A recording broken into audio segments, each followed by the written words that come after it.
Very challenging being a co-host, producer of a podcast about video games when you're playing video games, but you got to stop because you just got to do your job. Yeah, that's pretty topical for me because I would have totally been playing something, but I was like, I'm not going to get much time, so I should just wait.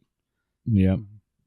I was, and when you text me what time we were starting, I was, right in the middle of my conversation for the night whenever my topic, well, not topic, but my week. Right. We'll get into it. We'll get into it. Chris, how many times in your life have you spent more than... a better question.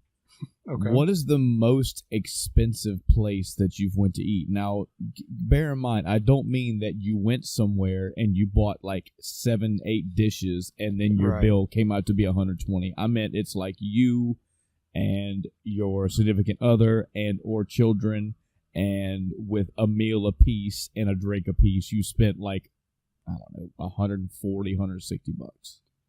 I don't think I've ever been to one that's that extreme. Mm-hmm. I know down in New Orleans, some of the restaurants down in the French Quarter can be pretty pricey. That's just kind of because of the area. Mm-hmm. I think that's about it. Yeah, I've never really had a reason to visit one of those more expensive places. I consider it like a bucket list thing for me.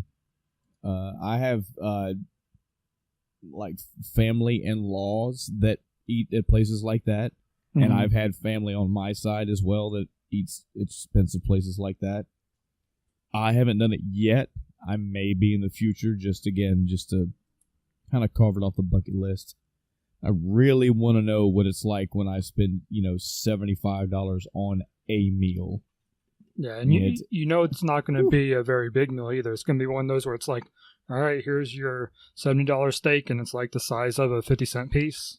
Yeah, but it's extremely focused and concentrated flavor, though. Like, specifically targeted. It's... Sure. Yeah. I get why they're designed that way, and maybe going to be trying it one time. I just beating around the bush. My wife has a birthday coming up very, very soon, and we decided to go eat at a fancy restaurant for, like we just said, for the first time in both of our lives, really. It'll be interesting. Again, I'm just at a place where I can afford it. Plus, it's our birthday. Of course, I'm going to spend some money on my wife. But this is another one of those. This is also one of those times in life where I'm like, all right, Fantastic Four, the movie. Let's see how you are. You better blow my fucking socks off. That's a bad example because I don't know what this food's going to be like. And not everything can be as horrible as that. Fair. But, yeah, I had to specify that at the beginning because there have been times where either, like, I've been out and have bought food for people, like, just give me the ticket situations, or I've gone to places that have multiple dishes. Like, man, it's, especially if you're eating quality sushi, it's easy to rack up a sushi bill. You get, you and your significant other go to a Japanese restaurant and you eat hibachi. There's $25, $35 right there a piece. And then you get sushi anywhere from $10 to $15 to $20, maybe even a piece. You get 5-6 rolls and 2 hibachis. Oh, yeah. And the tip. And you want to tip the sushi people. And you want to tip the hibachi girl. Oh, yeah. Yeah, it adds up. But just being, hey, 1 plate of spaghetti and 1 steak, 2 drinks, 1 dessert, maybe $160. Yeah, I've never done that. I've always, that's something. That's a lot of fucking, it's a lot of money, man. That's at least, 3 video games. That food better inspire me to do a podcast episode. You feel me? Yeah. That's exactly what I should. I better be wanting to take notes while I'm eating the food. Yeah, we should need a tangent episode for that. Precisely. There we go. Expensive dineries. Expensive dining from End of Time cast. Chris, how was your week, man? Pretty good. Very stressful. but overall, good. I've been working on Persona 5 100%. I should 500%. I should have it done by now, but I was busy with the D&D side.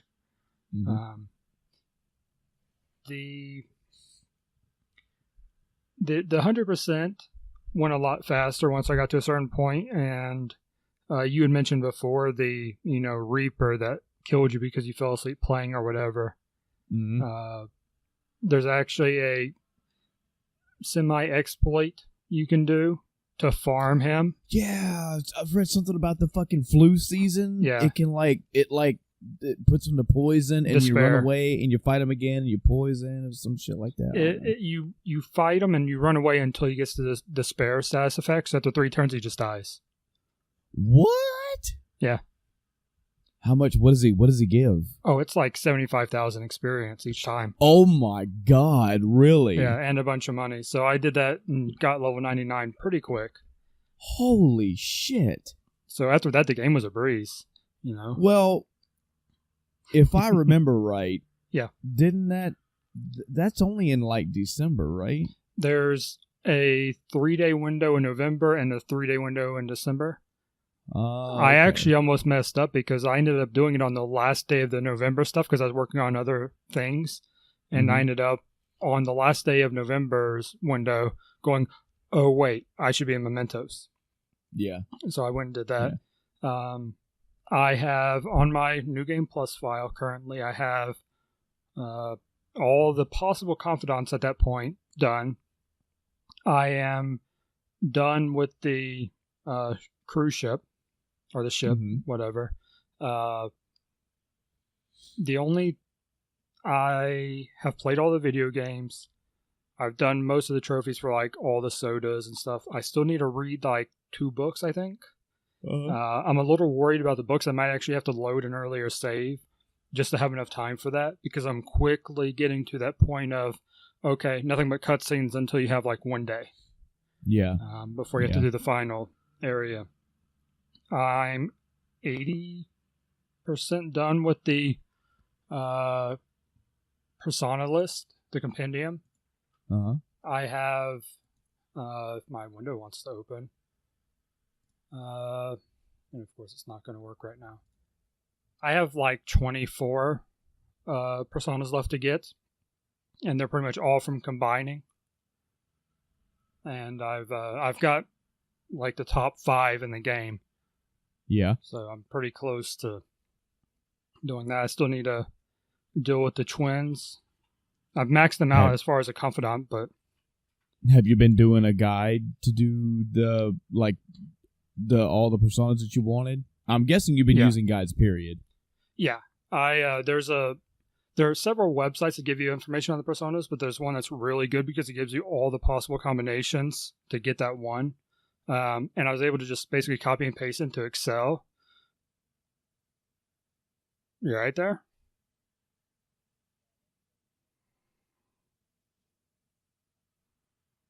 Oh, okay. I guess I got to put in some kind of sound effect right there so they know what you're talking about. Maybe I'll put like a plane crashing or something. Sorry. No, that's fine. I was able to copy and paste into Excel and then just started, basically highlighting the ones I had and going through and looking for things. The biggest thing right now for me is money because that is expensive summoning them over and over and over. Oh, yeah. The highest tier ones are like 70,000 plus each. And that's with even getting a higher discount because you get a discount, not only the one from the Confidant that you get that's like half off, but you also get ones at every 25% of the compendium you complete. Yes, nice. I don't know how much it is of a difference it is, but I've got, the 75% completion one. So all that's left is 100% for me. Yeah. So even as cheap as they can be without being done, they're still up to 80,000 and I need to buy like this one, I think like 4 or 5 more times. So that's so much money. So I've been grinding out money, trying to do negotiation and all that. And that's really the longest part of it. I would probably be done if I had the money.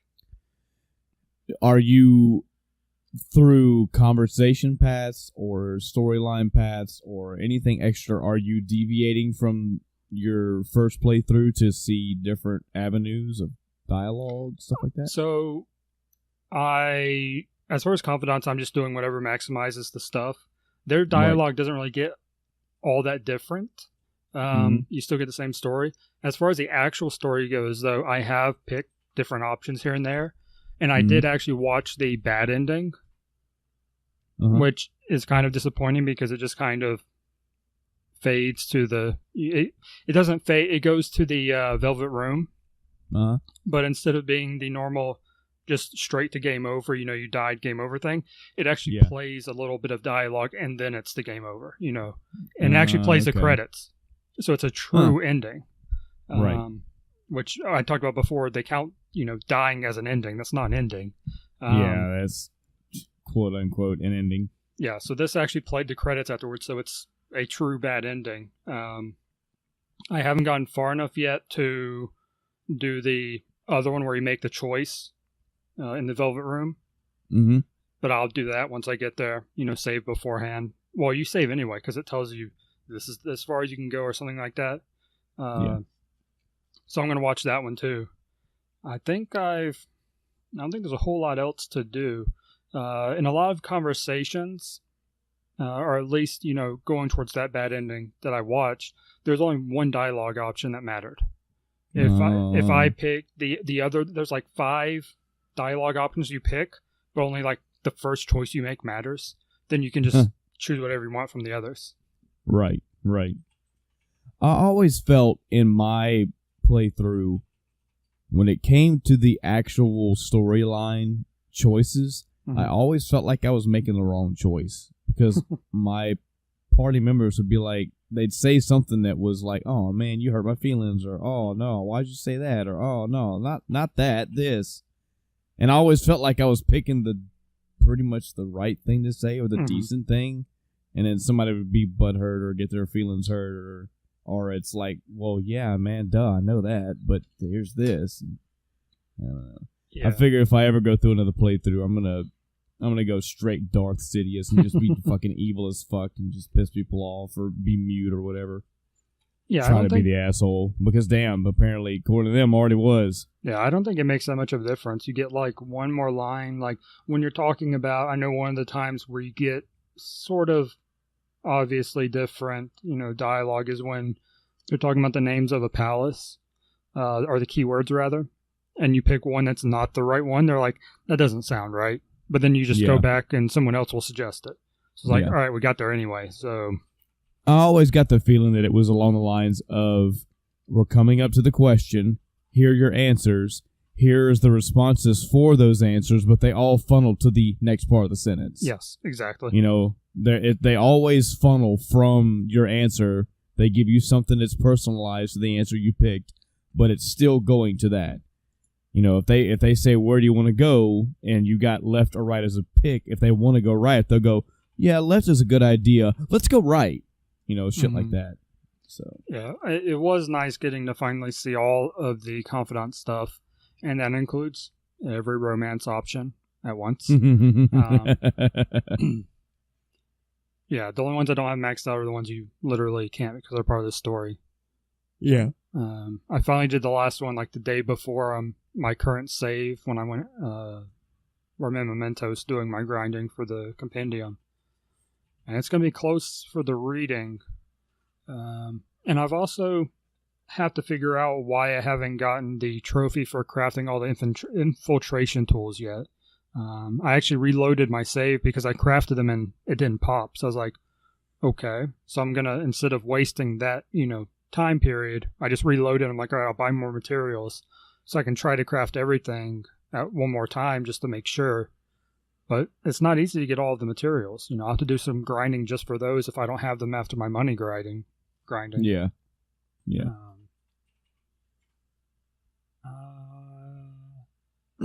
I'm also close on time for the lockdown trophy because I literally just unlocked that. And based on what I was reading, the time you have to wait for it to be ready, it doesn't count the days it auto does stuff. Okay. So the days you can't actually go out and do something, when it's just, meetings or whatever where you go, all right, now you have to go to bed. You don't have a choice. Those days don't count. No, that's nice. But that's almost all I have left. So it depends on if I'm able to, because I actually looked up, how long it would take. And someone said based on your confidant level, it would shorten the time. Well, most of mine are at 10. So if it starts at 11 days and I have 10, that should be 1 day. But I went to Velvet Room the next day and nothing. It's like, oh, nothing's changed, so you don't want to take it out yet.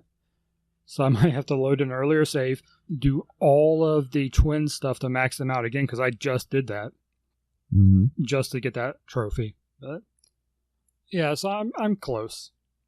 It's just cleaning up all the last little bits. Still having fun? I say I was until I got the confidants done, and now it's a grind. Yeah. But it's that last little bit, so it's not a big deal. Yeah. And plus, I mean, if a completionist run or 100% run, whatever terminology you want to put to it, it's not always, for me, it's always felt like a different kind of fun. Like I'm a collectathon guy. I do enjoy going around and finding all the feathers and all the books and all the pages and all that shit. I like doing that. But that's a different fun to me than, oh man, I wonder what the deal is with Ryuji, or I wonder what the deal really is with Futaba, or whatever in whatever other game. There's intrigue and everything when you're first going through a game. There's curiosity and new things, but when you're going through and actually 100%ing everything, unless you find new bosses like, extra bosses and whatnot, it's not all. 100% run is not always for straight entertainment. Sometimes it's a fucking goal, and you're like, I'm getting that. I'm getting that goal. No, man. Speaking of the bosses thing, I mentioned I have to deal with the twins still. I've actually done that fight, but I didn't have all the personas I've collected in the last day, or in-game day. So I was doing it with, even though I was level 99 with pretty powerful personas, I discovered that enemies can do an all-out attack as well. Yep. And I got insta-killed. So that was fun. And that was after... Did you lose a lot of progress? Or? I mean, that fight doesn't actually game over you. It just kicks you back at one health. Yeah. But I spent... It ended up being... Because I keep track of the turns you are able to survive. And it was 17 turns. Yeah. So I'd spent a good 20 minutes probably fighting them at that point. And it's a pretty difficult fight, because they will... the first time you get one of them to 50% health, the other one will heal it back to max. Yep. And they have 8,000 health, so that's 4,000 damage that was just completely restored. So I got both of them to that point, and they were both healed, and I was starting the second grind down when I just got murdered because all the weaknesses got hit. So. Yeah. But I should be fine when I go back. And actually was going to do that today, but ended up not playing, so I'll probably do it tomorrow. Or Saturday, depending what I'm doing. I've been spending a lot of time with D&D stuff, so I may be doing that tomorrow instead. We'll see. I'm so off on my schedule, because I'm thinking, dude, why don't you do it tonight if you're off tomorrow? I'm off tomorrow because I'm taking. I've got Friday and Monday off. I have a 4-day weekend, and I keep thinking like today is Friday, like physically Friday, and it's not. So yeah, right. Yeah, I know that feeling. It's like, man, I'm just not gonna have time, and I don't want to start, because once it starts, I'm not gonna want to stop for a while. And if I can't dedicate a good long play session, it's all right, man. Just go fucking jump into Mighty Number 9 again. There you go. Just bust out a few Mighty Number 9 levels, man. I'll pass.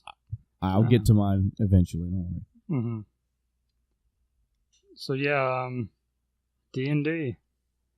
I spent a lot of time this past week, which is why I didn't get any further on Persona 5 world building and stuff, and preparing for last night's session.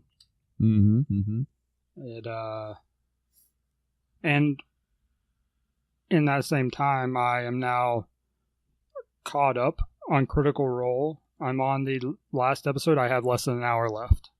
Congratulations. So I'm officially done with campaign 1 and an hour and a half done, from being caught up on campaign 2. Nice. It's crazy, the story they built over the campaign and how it all culminated. I bet. Very, very cool. Matter of fact, let me look at it. I'll just minimize this here. I am 2.5 hours into episode 29. Nice. And I was just I started tracing back like where they were now, just a thought train. You know where they are now. Well, yeah, what did they do before this? And it's like, oh shit, they did this, and before that they did this, before that they did this. Before I was like, oh shit, 30 episodes, but damn, they've done some shit, and they're like, they remind you that yeah, this group has done another campaign before this, which I guess isn't, because if I remember right, their characters are like they met somewhere else and they played another campaign, but it's not recorded on Critical Role. I don't know. I don't know. So this is a continuation of their home campaign. They didn't have a different campaign. This is just the next. They started at level 9, or something like that. Mm-hmm. The first 9 levels had been in their home game off screen over the previous however long. Gotcha. And then from 9 to 20 is on the Critical Role series. So as far as Critical Role series goes, episode 1 through whatever 115, that's actually like episode 30 something, because they've had time before that where they did a whole part of that campaign, and then they just, oh hey, we're in this campaign, let's start recording this now. Got it. Okay. Yeah, before they were on the Pathfinder, and I don't know if they started 5e when they started Critical Role, or if that's something they had just started transitioning to. I'm not sure how the timing of that worked out, but it was around that transition time. So they were still getting familiar with 5e rules and whatnot. A lot of you pick up a lot while watching this, you know. I picked up a lot just watching the general flow of how things goes. It'll give you it is exactly what it is. It is people playing Dungeons and Dragons, and it will give you a very direct and general idea of how a session will go. You know, if you're ever questioning in your head, like, excuse me, what is the rolling like? What is the story? How does the story go? How does the progression go? What is it like when you do something wrong? What is it like if you want to do something that you can't do?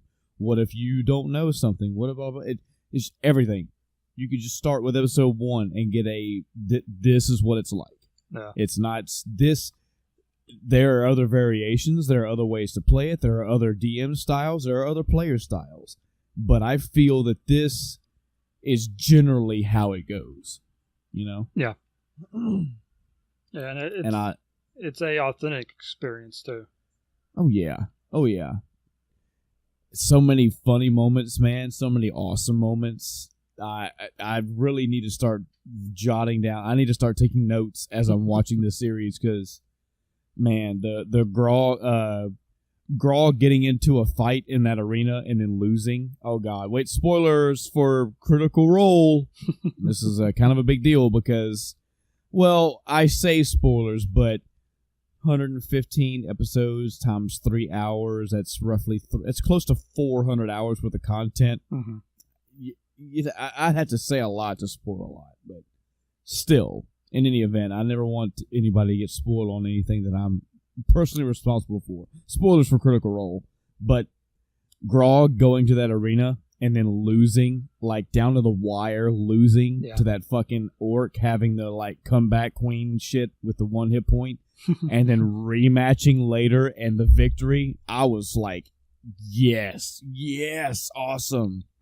The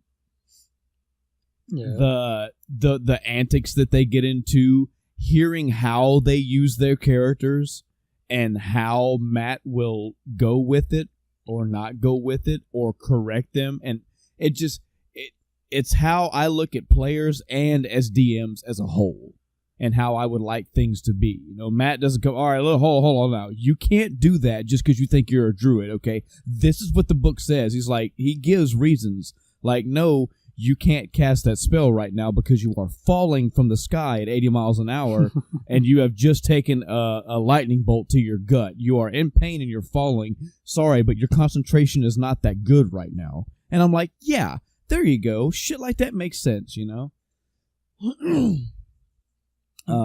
Watching how they will, you can see that Matt will have a path or even a couple paths, and they're going to take it, but they start doing something else and on the fly, making up names, making up a whole story, making up everything. I remember one I watched either yesterday or the day before. They went somewhere, they did something, they went through this whole battle scene, they won, they left the area, and Matt pulled out like 4 maps. He was like, oh, here's the maps for the areas that you were going to go, but you didn't because you went this whole new path. And they were like, no, we're sorry. He's like, no, don't be. I'm just always prepared. Always be prepared. Oh, yeah. Because you never know. And that's when he was still using the big paper maps. Right. He's very good at guiding people. Like, he knows when to make time go fast. He knows when to say, hey. He knows how to guide if he thinks you're going to go wrong. He knows how to be like, you don't need to do this right now. you need to stop. You're about to go up against an elder dragon. You might want to turn around. That's not what happened, but give an example. But he's also, what do you want to do? And if you can't do it for an obvious reason, again, you can't cast something while you're falling, you know, with people. Or if you can, he'll be like, okay, go ahead. And if your rolls don't pan out, yeah, sorry, well, you didn't. I remember one recently, he, oh God, I'm literally looking at them. I can't remember their name. The mage. Tiberius? Tiberius, yeah. Tiberius went to do something. He was trying to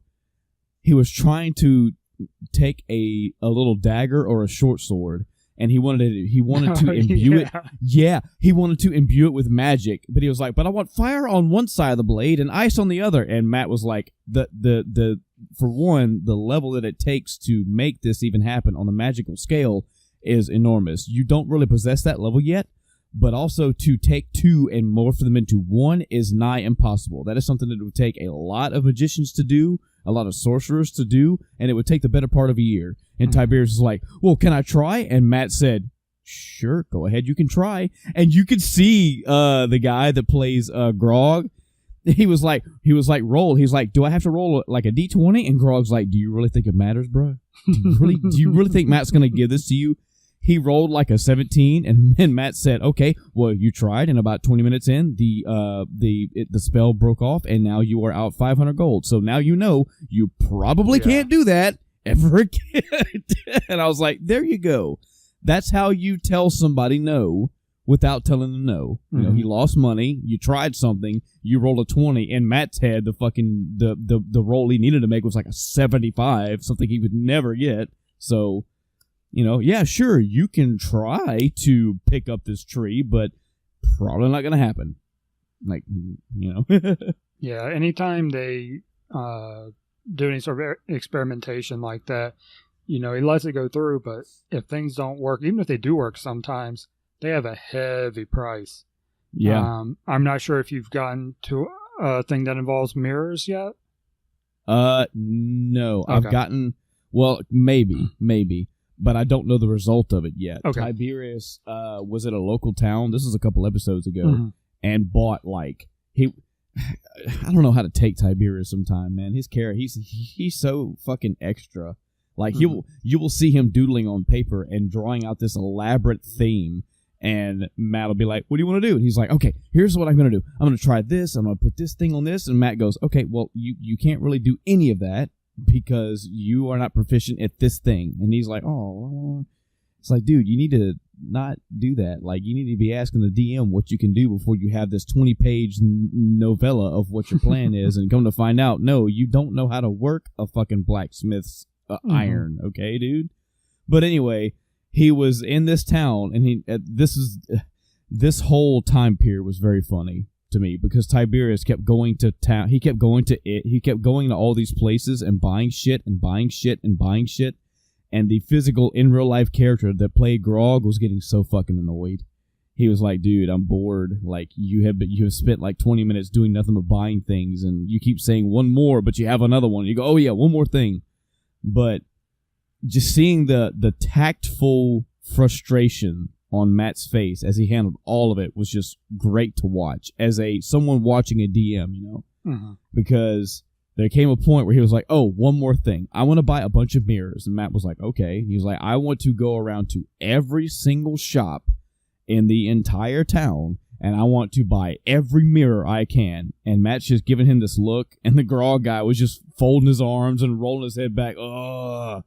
And Matt was like, oh, okay, how many mirrors were you looking to buy? And he was like, I don't know, like 1,000? And Matt's like, okay, roll your 20 or whatever. He rolls it, and he goes, okay, you managed to, over a period of several hours, almost 2 days worth, go around the entire town and through all of the shops, after clearing them all out, most of which have pushed you out because, you're being that guy. You managed to spend like 500 gold, and you bought a total of 35 mirrors. They're all roughly this shape and this size. Blanket end. That's it. Yeah. It's like, I'm not going to sell you 1,000 as a DM. I'm not going to sell you 1,000 mirrors. Like, what's going on? Yeah. The end result of that's pretty amusing too. So. Yeah. Yeah. It's going to be interesting to see where that plays. Yeah. But yeah, I like it. I'm enjoying it. It's my side watch thing now until I won't be going back to the D-pad or anything until I get this finished out and like you caught up. It is weekly, and it's at first I was like, oh man, look, okay, this was my struggle as a young 20s guy. I fucking hate watching TV. I have always despised watching TV because I hated the week to week or the month to month or the season to season. I liked YouTube because I could get it all. I could until it was something that came out and I caught up, I could watch it all. So it has now come back to haunt me, and it's simultaneously no problem at all, because there are things that I do watch, or there is media that I ingest weekly, like podcasts. I have 3 that I listen to every week. I have 1 that I record. I have some YouTube channels that I watch, and I have several of those, but I have some that I do like every week or every episode when they release a new episode. I download it and or watch it, and now I've got this. So yeah, I am in that, oh man, now look at me. I'm back to the week to week, episode to episode, waiting to see what happens. But I have so much fucking content to watch and ingest that it doesn't really matter. Yeah, that's kind of the way I do it. If I'm binging on something like Critical Role, I may not watch it next week, even though I'm going to be caught up. I'll wait till there's, several episodes out, and then I'll go back and watch it. In the meantime, I'll be watching something else. Yeah. That's the way I handle a lot of my YouTube channels. Like, for example, Two Best Friends. If they're playing through a game that I like, I will let that shit either build up or finish, and then I'll watch it all. And again, I watch other things around it, so I'm never... I feel like I'm looking back at the older me and going, the TV folks didn't really have it bad. I mean, yeah, it's one thing to have 1 to 2 only shows that you're like, I can't wait. Like, man, this is an hour-long episode. I'm foaming at the mouth until next week. I could see that. But I guess if you're watching like a shit ton of TV and they're all giving you updates or new episodes, I guess you have so much to look forward to. It's okay. And that's how my YouTube life is. I'm always anticipating the next episode of X game from Two Best Friends, and always anticipating the next Super Mega Cast. And now I will be anticipating the new episode of Critical Role, and so on and so forth. But when you multiply that times like 25 for all the other YouTube channels I have, it's a perpetual cycle of want and wait. Yeah. And I'm not dreading, or not dreading, that's a bad word. I'm not just somberly anticipating, it's never gonna come and I gotta wait. No, I've got so much other shit. Yeah. So without spoiling, of course, campaign 1 ends, it definitively ends, correct? It's Yes. not like campaign 1 rolls and okay, good. I mean, it's the same world, Yeah. but it's new characters for campaign 2. Oh, nice. Because they actually start at level 2 instead of level 1. I think basically to establish backstory, they did individual sessions with like groups of 2 to kind of establish backstory, get parts of the group to meet, because there's 7 of them. So if, having 7 people come together at once is kind of bulky, but if you have 3 sets of people that total up to that 7, it's not so bad. Yeah. It's a lot less coincidental at that point. I love the other like in-game. I promise we're gonna get off of Critical Role here in a minute, so we can talk about actual D&D. But well, that's very rude to say. Our D&D is what I meant Yes. to say. But I love the little in-game, the little in-canon jokes that they poke at each other. Like, I love how. So if you remember, Grog got a belt. Mm-hmm. Apparently Goliaths cannot grow beards. Right. I didn't know this. This was new to me. Yeah, they're hairless. At least on their head. So Goliaths can't grow beards, and Grog got a belt from one of his party members that gives him a chance every day to roll dice, and depending on what he rolls, it will over time gradually grow his beard out. Yep. And fucking Vex one night, in the middle of the night, got some fucking shaving cream as a stealthy fucking rogue and shaved half of his beard off. Mm-hmm. I was like, what? And he's like, he woke up, he felt his face and went, Vex. And they're like, well, how would you know it was me? He's like, because you're the only asshole that would do this to me. I know my character knows your character, knows that you would do this fucking shit. Yep. I love shit like that, man. It's great. It's great. Yeah, they have a lot of that, and it's never ending. Yeah. They have such a good dynamic between the characters and players. I mean, they're all great friends, outside of the game, and a lot of that carries over in game.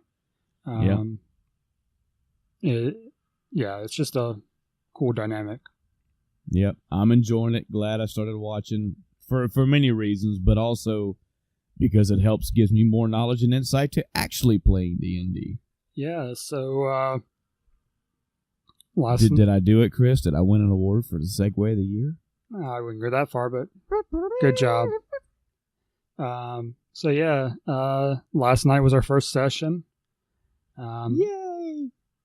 And aside from eating dirt, how'd you like it? Man, you are so fucking.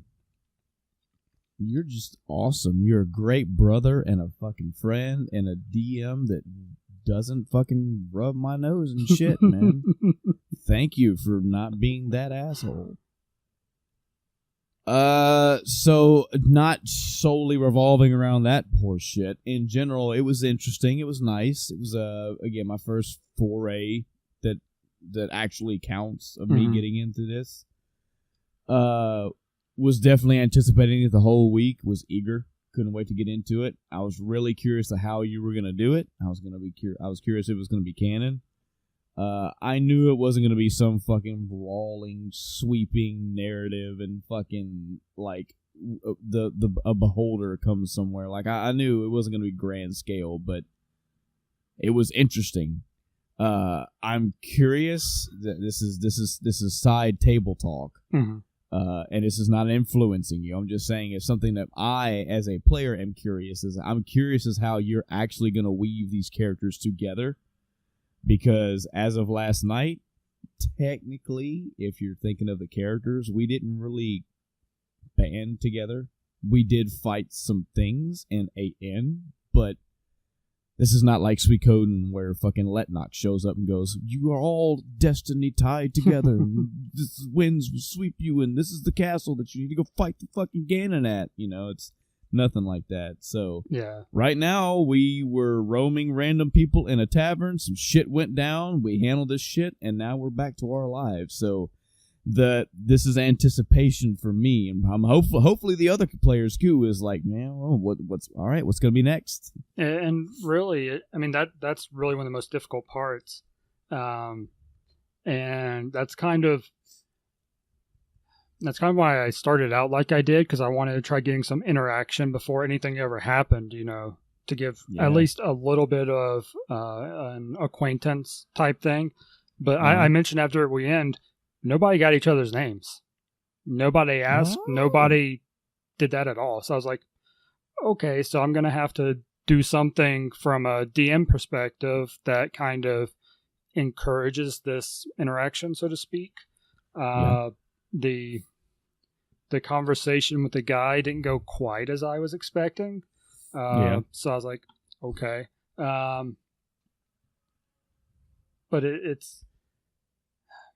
it's one of those things. So I've been thinking about it, and I'm trying to figure out ways to encourage it. But ultimately, it's on the players to kind of take those steps at times. That's why, I try to ask questions about what they're doing and, what's going on, to see if this interaction is going to happen on its own and how much I have to push. You do say that we don't know each other's names. I do agree with that. However, the one thing that does stand out right now is that we are all still together. Like, we're all still at least in this inn. Yes. Like, I jokingly said at the end, like, I left. I didn't really leave. I was fucking with the movement. But nobody has been like, all right, well, after this, I fucking wring my hands and take my loot and I leave and go to a castle. And we're all still there. So next week, next episode, whatever, we'll still be there. And who knows what will happen? Yeah. Maybe something will happen. Maybe something won't. Yeah. Maybe we'll all just fuck around. Who knows? And I have a opening sequence that will, hopefully progress this as a group type thing. I spent today actually doing map making and world building to flesh out, off of what happened last time, which I had already prepared ahead of time so I could answer the questions, which mostly were in line with what I had already come up with and written. But I needed to flesh it out more. So it's like, okay, well, you've now been introduced to some sort of villain. Mm-hmm. So now I have to build the background for that group of people, or actually both sides, I should say, of that altercation. Not you guys, but the knight and those guys. Yeah. But what interactions have they had? Where have they had them? What's the hierarchy of these groups? All of that I'm, writing and trying to establish, and then based on that, building out locations to support these things. I spent a lot of time today just breaking out the capital city of the region, because it's kind of it's the center of this country. It's the capital. Yeah. And you'll eventually make it there, and this is the it'll play major parts in the plot, so to speak. The capital city is a big place. You can get all kinds of information there, get all kinds of things. Whatever you're trying to accomplish, a lot of roads lead to the capital. It's kind of funny thinking about all the things I prepared for ahead of time that never came up. Like, I don't even think the name of the inn came up. The name of the city didn't come up. Yeah. The country's name didn't come up. No. Nothing. None of these things came up because it wasn't really relevant at the time. Mm-hmm. But as you guys move on, you'll start asking questions like, well, where do we need to go? Where's this place at that you hear somebody talk about, or they'll tell you because you're asking specifically, where can I find this? Or, what's nearby? What are nearby cities? See, that will be the challenge to you as the DM, but also as a challenge to us as the players, because we'll need to know these things. And if we don't, and we're going to need to know them, you have to give us enough freedom to figure it out for our own. Mm-hmm. But when you get to a point that you realize we're actually going down into the pit, but we don't know what the fucking name of the pit is, hey, and you got to figure out a way for us to figure it out. Yeah. And, like one of the things I wanted to do was, when we don't have an actual map we're using at the moment, Like last night we used the N as the map, for everything. That's not always going to be the case. There's traveling, there's all this stuff where there may or may not be encounters, but visually you're not going to have a on-screen thing to look at. It'll just be, normal vocal descriptions. And I wanted to put, kind of as the splash screen, so to speak, the world map. Well, not only is the world map not done, but even if I did it without city markers, that's still kind of giving away more than I want. And it's used as the game icon, so it's kind of there anyway, but yeah, I have to decide what I want to do with that, Yeah. How much I want to reveal. And I originally had parts of it hidden, so I was only going to expose like one small area. But that doesn't really work because the characters come from almost every direction. Yeah. Especially like yours and the two cats. Your originating point, so to speak, is pretty far away. So you had to travel really far to get where you are now. So you would have seen stuff along the way. And I don't know. It's kind of hard to do that when you have, 6 people in a group that have all been different places. Then you're really kind of exposing everything. Yeah. Yeah. We'll see. I just want to say about this horse shit with me getting out of my ass. All right, let me just say some shit right the fuck now. All right. Okay, so what happened for the audience at large listening? So Chris, being the asshole that he is, threw this fucking level 97 warlock into this inn with these level 27 zombies that had fucking 4 arms and 12 swords and fucking murder machines, and we're like lowly level 1 peasants. Nah, I'm just totally kidding. So guy comes in, goes, hey, fuck you guys, makes 3 people zombies, and we gotta fight. Cool. I am locked in between 2 zombies. Now, I knew during and after the fact that obviously if I'm in a pincer type situation, I'm at a disadvantage. And if I move, even you said, hey, you're going to take 2 swipes. Here was my thought process there. I'm going to explain why this is bullshit, okay? Somebody else, either 1 or 2 other people had already taken damage from the zombies during the fight, and it was minimal damage. It was like 4 and 6. And I was like, all right, well, I can probably deal with 1 or 2 hits. They don't seem that strong.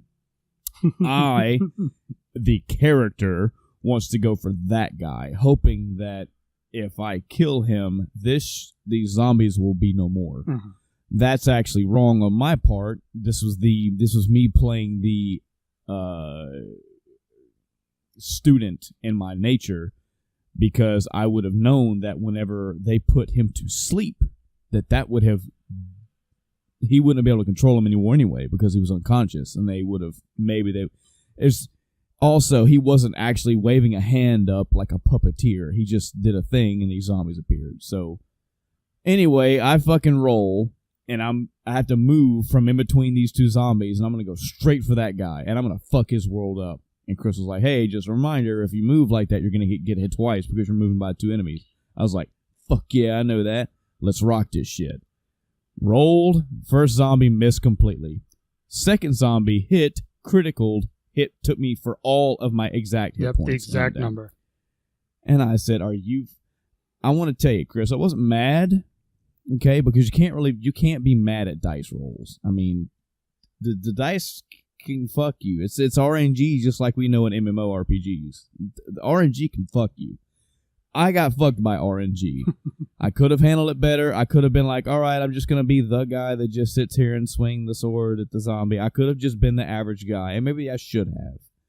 But I wasn't pissed off at the situation. I was more like, I've never fucking met some of these people.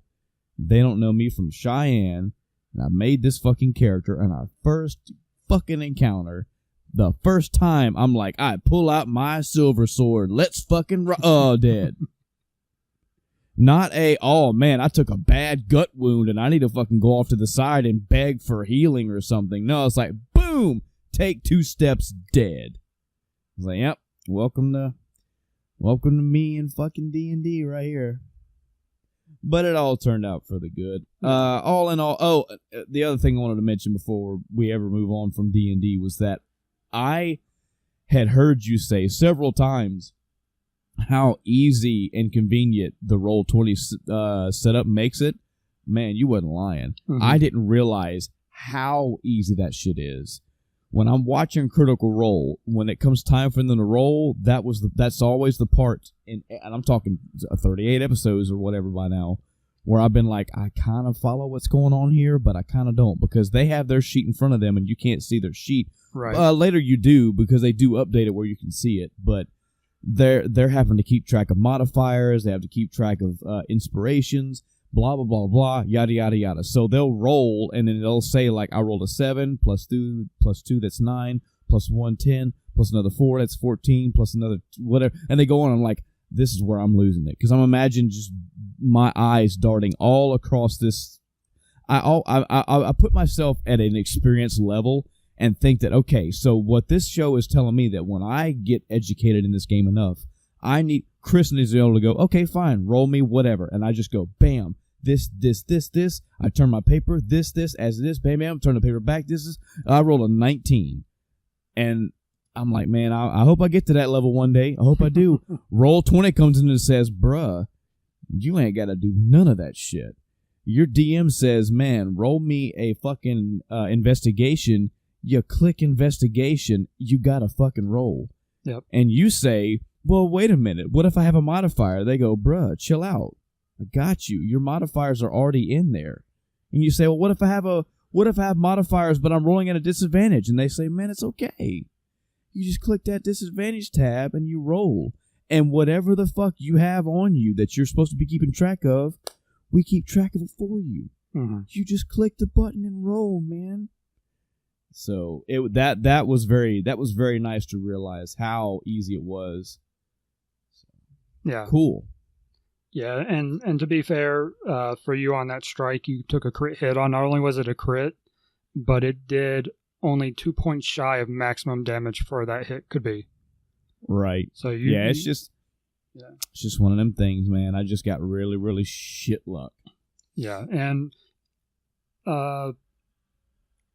since you had a thought as to what would happen in that situation if you went after the guy, that would probably be one of those situations where you could try to roll for it, and be like, would I know, if he dropping him would drop them, or something like that, and you could have rolled for it. And maybe if you got a bad roll, you would have done the same thing anyway. But if you got a good roll, it would have saved you the trouble. And and also kind of taking stock of the situation, knowing who has what covered, even though you don't actually know the characters yet, you can kind of gauge the situation and go, all right, so the Goliath is, a huge hulk over this guy right now, so that's probably not going to be an issue too much longer. And there's also someone else over there helping anyway, so I don't need to focus on, him necessarily. You also could have, I think, if you had moved, I don't think you needed to move, but you could have used your crossbow as well to hit him instead of moving. So you had a couple other options. Yeah, I had many, really. I could have picked up a fucking chair and bashed if I wanted to, but in the end, I'll chalk it up to him being level 1. Yeah.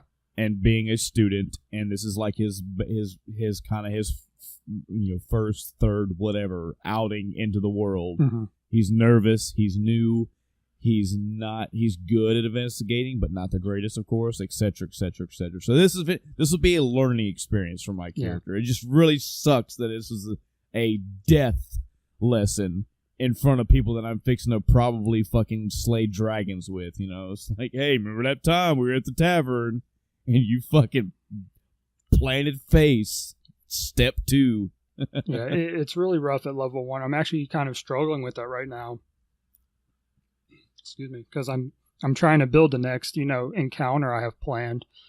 Yeah. And it's kind of tough to balance for level 1s because of the low hit points. So I talked before about this whole system and formula you use for calculating encounters whether or not you have too many enemies or how, whether or not the party should be able to take them. And it's like, sure, the party could take this, but okay, let's look at the damage they can do. Like in your case, you get crit, that's a one-shot. If you have two enemies not critting, that's a one-shot. So it's like, I'm not a fan of that. But at the same time, last night's session, in reality, earned each of you only like 25 experience. As far as the enemies go. Whatever I apply on top of that for the, role-playing aspect of it wouldn't equal 250, but or 275 rather, for the 300 needed to level up.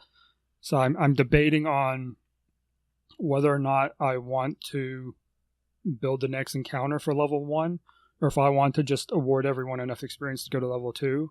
I kind of want to, as far as a narrative standpoint goes, and from a sort of gameplay aspect as far as survivability.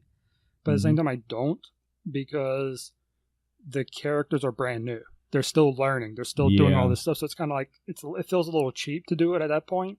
And even if the Dungeon Master guide actually has 2 leveling systems in it. One is the experience base that we're using.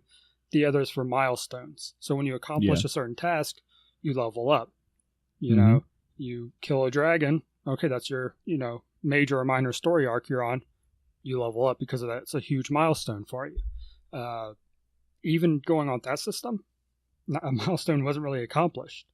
It's narratively, it wasn't a big deal. There were enough of you that I think that rating was medium at best. The scale is easy, medium, hard, and deadly. I think that encounter was barely medium. Yeah.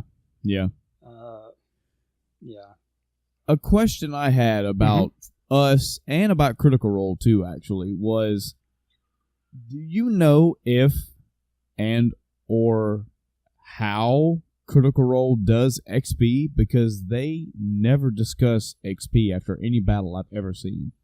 No, they do it all off screen. I figured there was a lot of all-screen sidebarring going on. I don't think they're normal values.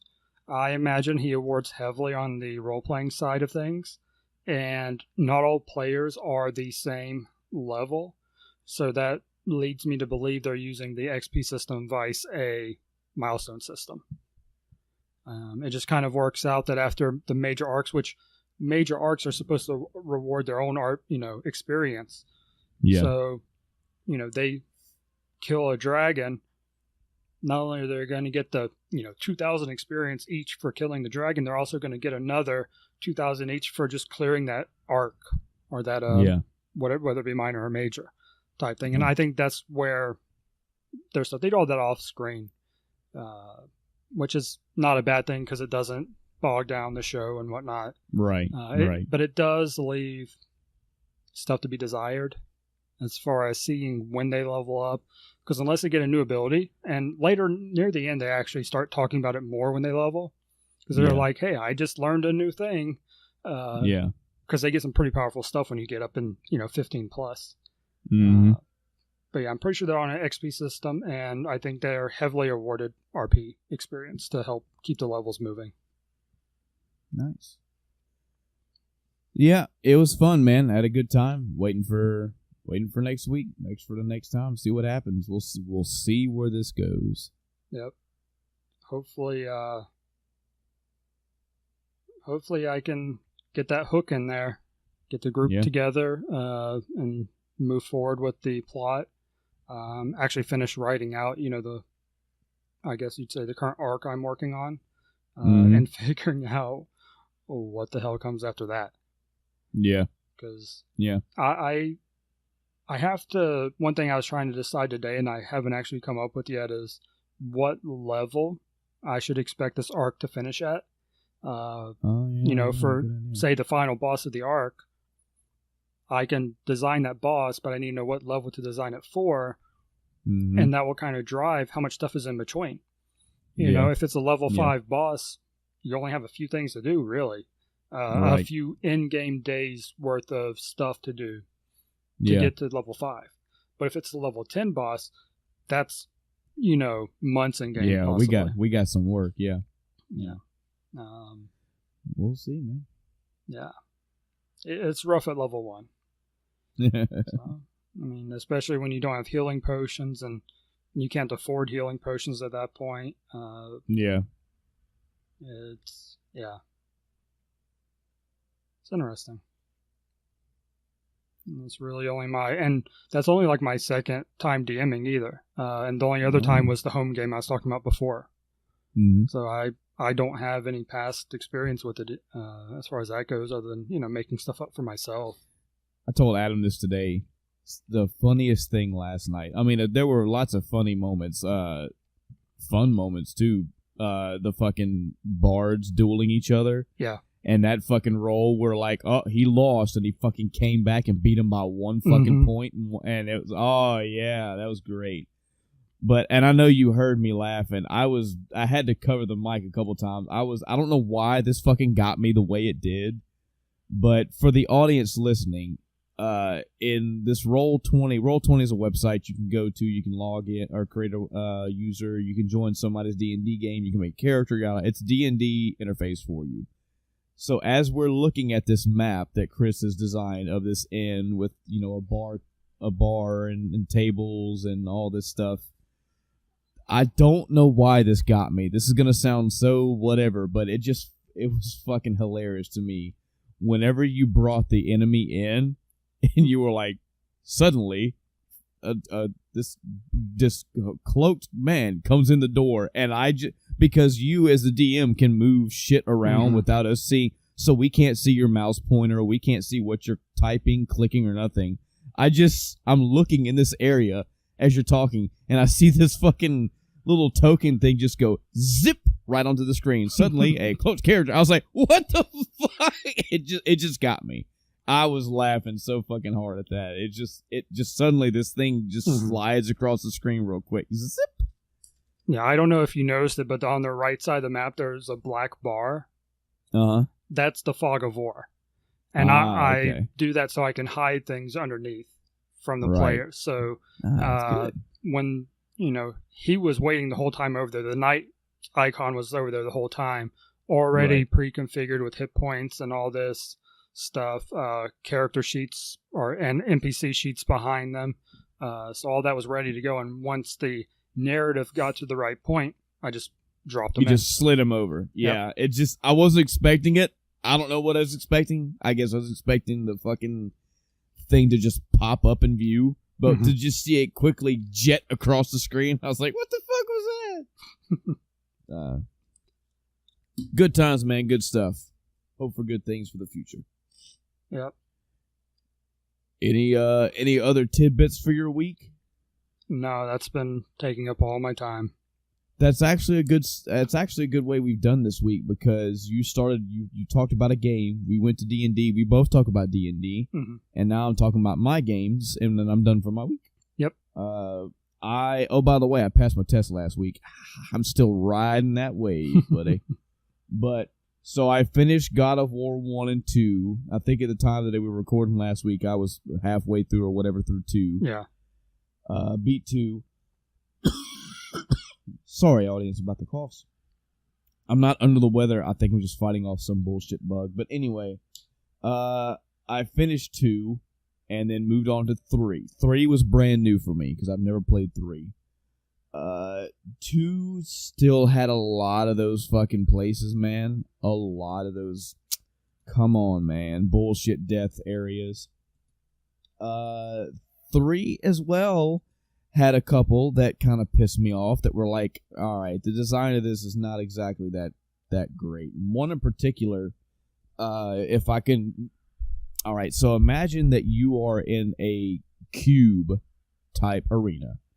And I'm saying cube for a reason. Imagine there's a rod going in between this room, and basically the cube spins. It spins around. So you're inside the cube, you're on the bottom, acting like a floor, and you're fighting an arena. And then somebody takes the cube and then turns it clockwise. So now the wall that was on your right is now the floor underneath you. Does this make sense? Just drawing this out. You're basically spinning this room around, and you're changing what you're standing on. Mm-hmm. So the way they had this room designed is that there were spikes on the floor that randomly, not randomly, but periodically over a set pattern, the spikes would pop up. I didn't realize till the first time I died, those spikes are instant death. They're not damage. So the gauntlet of this is that room spins. If I'm not mistaken, it spins 4 times. Every time it spins, there's a new pattern for the spikes on the floor that will periodically pop up and down, cause instant death. And every time this cube is in one configuration, there are also enemies that you're fighting. Okay, so kill the enemies, avoid the spikes. The room's going to spin, still stay off the spikes, rinse and repeat. Got it. The problem is that until you memorize the pattern of that shit on the floor, you only have a couple seconds to get off the floor and move. Right. And even when you move, you better hope you have red when you get the power up that lets you air dash, and hope that you air dash far enough. There were many times where I just had enough room to get away from the spikes. The majority of my deaths in that fucking arena, this was probably about an hour I was stuck in here, was I would be fighting enemies, I would be committed to a move or committed to a combo that I could not get out of. I would see the shit coming, I would jump up, and I'd be dead. I didn't have enough time. Or I was fighting an enemy, and they did some stupid fucking move that locked me in an animation. Spikes come up, I'm dead. Or I'm hitting them and do something that locks them in an animation with me with them, and the spikes come up and I'm dead. Over and over. And I was getting so fucking fed up. I was like, this is horseshit. Like, I know I can do this, and I know I'm just going to take my time and work it, but so I got past it. The story all around, it got a little bit more interesting, but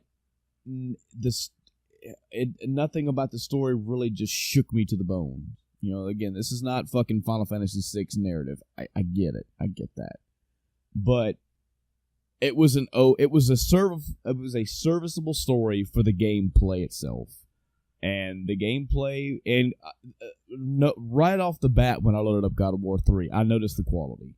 This was a PlayStation 4 HD remaster, which apparently was like another upscale version of the one that was released on the PS3, because that was an HD upgrade as well. I noticed the quality difference between the games. I noticed the sound effects immediately when I threw out his chain blade the first time.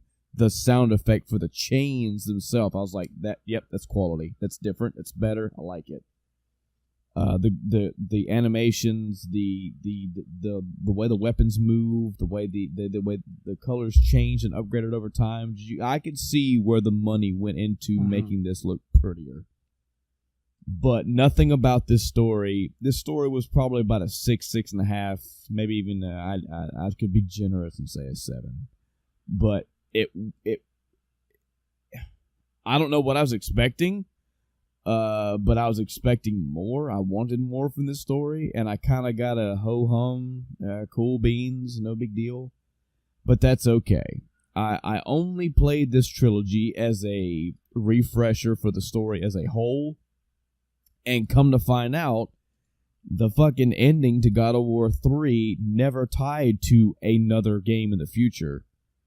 The remaster that I played had an extra scene added that pretty much gives a bold, blatant hint at the new God of War coming out. Interesting. It's not if you were to beat God of War 3 back in 2000 whatever when it came out, you weren't like, oh man, what happened to Kratos? What's going on now? It was just the game ends. It does have its own solid ending. I had, in a very toned down, less not as good way, kind of had some Soul Reaver in that ending. I kind of felt a little twinge of Soul Reaver when I beat it. But in any event, I ran through the trilogy. I think in total I might have spent 35, maybe 40 hours total on all 3 games. I would say God of War 3 is my favorite of the 3. Definitely better upscale battles, just everything. There was more to it, and it looked better, and it just played better. It felt tighter. But if I'm hearing all the spoiler-free reviews correct about God of War, those are very few, apparently this is not the God of War that I've just played. And I can tell that. I mean, it seems to be over the shoulder. It has a different battle system. Just everything about this game is apparently different. Somebody from, I want to say it was Easy Allies, said the best way that I can explain it, I think, I don't want to get his name wrong, but said that, remember how when you played Resident Evil 1 and 2 and 3, and then you played Resident Evil 4, but so 4 was not only vastly different and changed, but it was better, like with the graphics and everything. Mm-hmm. That's the way that apparently this new God of War feels to the original trilogy. Like it carries the God of War feeling to it, but the controls are different, the visuals are different, or different and better. So we'll see. I'm anticipating it. I've only got a few more weeks to go, and it's coming out. I'll have it in my hands and I'll play it. In the meantime, I have started up and have been playing the congratulations graduation style gift that I bought myself for passing that fucking test that I passed last week. I bought Monster Hunter 4 for the PlayStation 4. I had originally said that I was waiting for the PC release. I decided not to. A few reasons. I'd like to play it now. Too many people are telling me about it. It's been in my ear. I want to play it. I'm going to go ahead and play it. Yeah. When it does come out for the PC, hopefully by that time I will have already beaten this game, which means when I get it to the PC, I can do whatever the fuck I want with it. And by whatever the fuck I want with it, I think most people know what the fuck I mean. I'm going to blow that game wide open as much as I can before I'm banned off the game, I guess. Not multiplayer. I'm not fucking with somebody else's game. Don't misunderstand. But, so, okay, most of the things that I'm going through in Monster Hunter World right now, I'm only probably 5 or 6 monster levels in. Chris, how much of Monster Hunter World have you played? I think I spent a total of 2 hours or so with it. Oh, okay. Not a whole lot. Oh, that's okay. I don't plan on spoiling anything anyway. But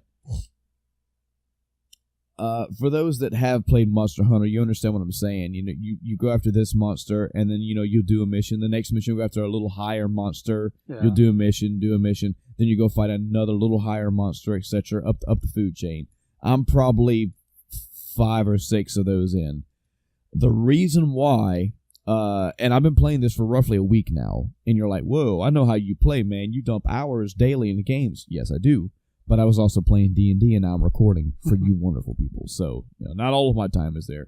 But the reason why, and I'm putting this disclaimer out there for the audience and for you too, Chris. I don't know if you plan on getting back into it or what, but this will remember last week I had said that I whenever God of War comes out, I'm on God of War. Yeah. So I was hesitant to play Monster Hunter right now because I didn't want to get into it and then find out this is, like people have been telling me, this is a 150, 200-hour game, and I have to stop 50 hours in because God of War comes out. Well, that's completely out the fucking window now because Monster Hunter is definitely a fucking pick-up-and-play game. Mm-hmm. I can wholeheartedly get 50 hours into Monster Hunter World right now, stop for a month to play God of War, and come back to it. It'll be fine. Be fine. Be totally fine. But even that aside, this game I will be playing for an extended period of time.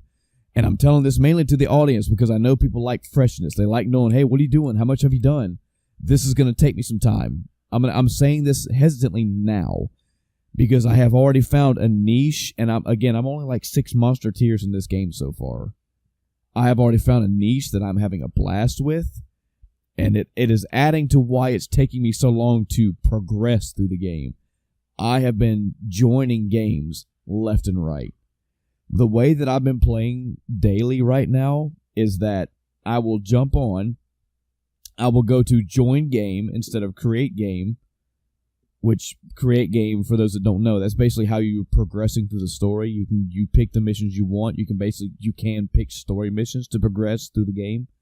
But I've been going to join game, which lets me join other people's games, either one, to help people out through the campaign, or two, help out people who are in need in a campaign, or whatever. I just join other people and help them. And I have been coming home, starting this game up, and joining a game. I'll look for SOSs right off the bat. Who needs help? I'll jump in, I'll help people kill something, or I help people find something, or scavenge something, or whatever. I'll jump out, I'll go back to join game.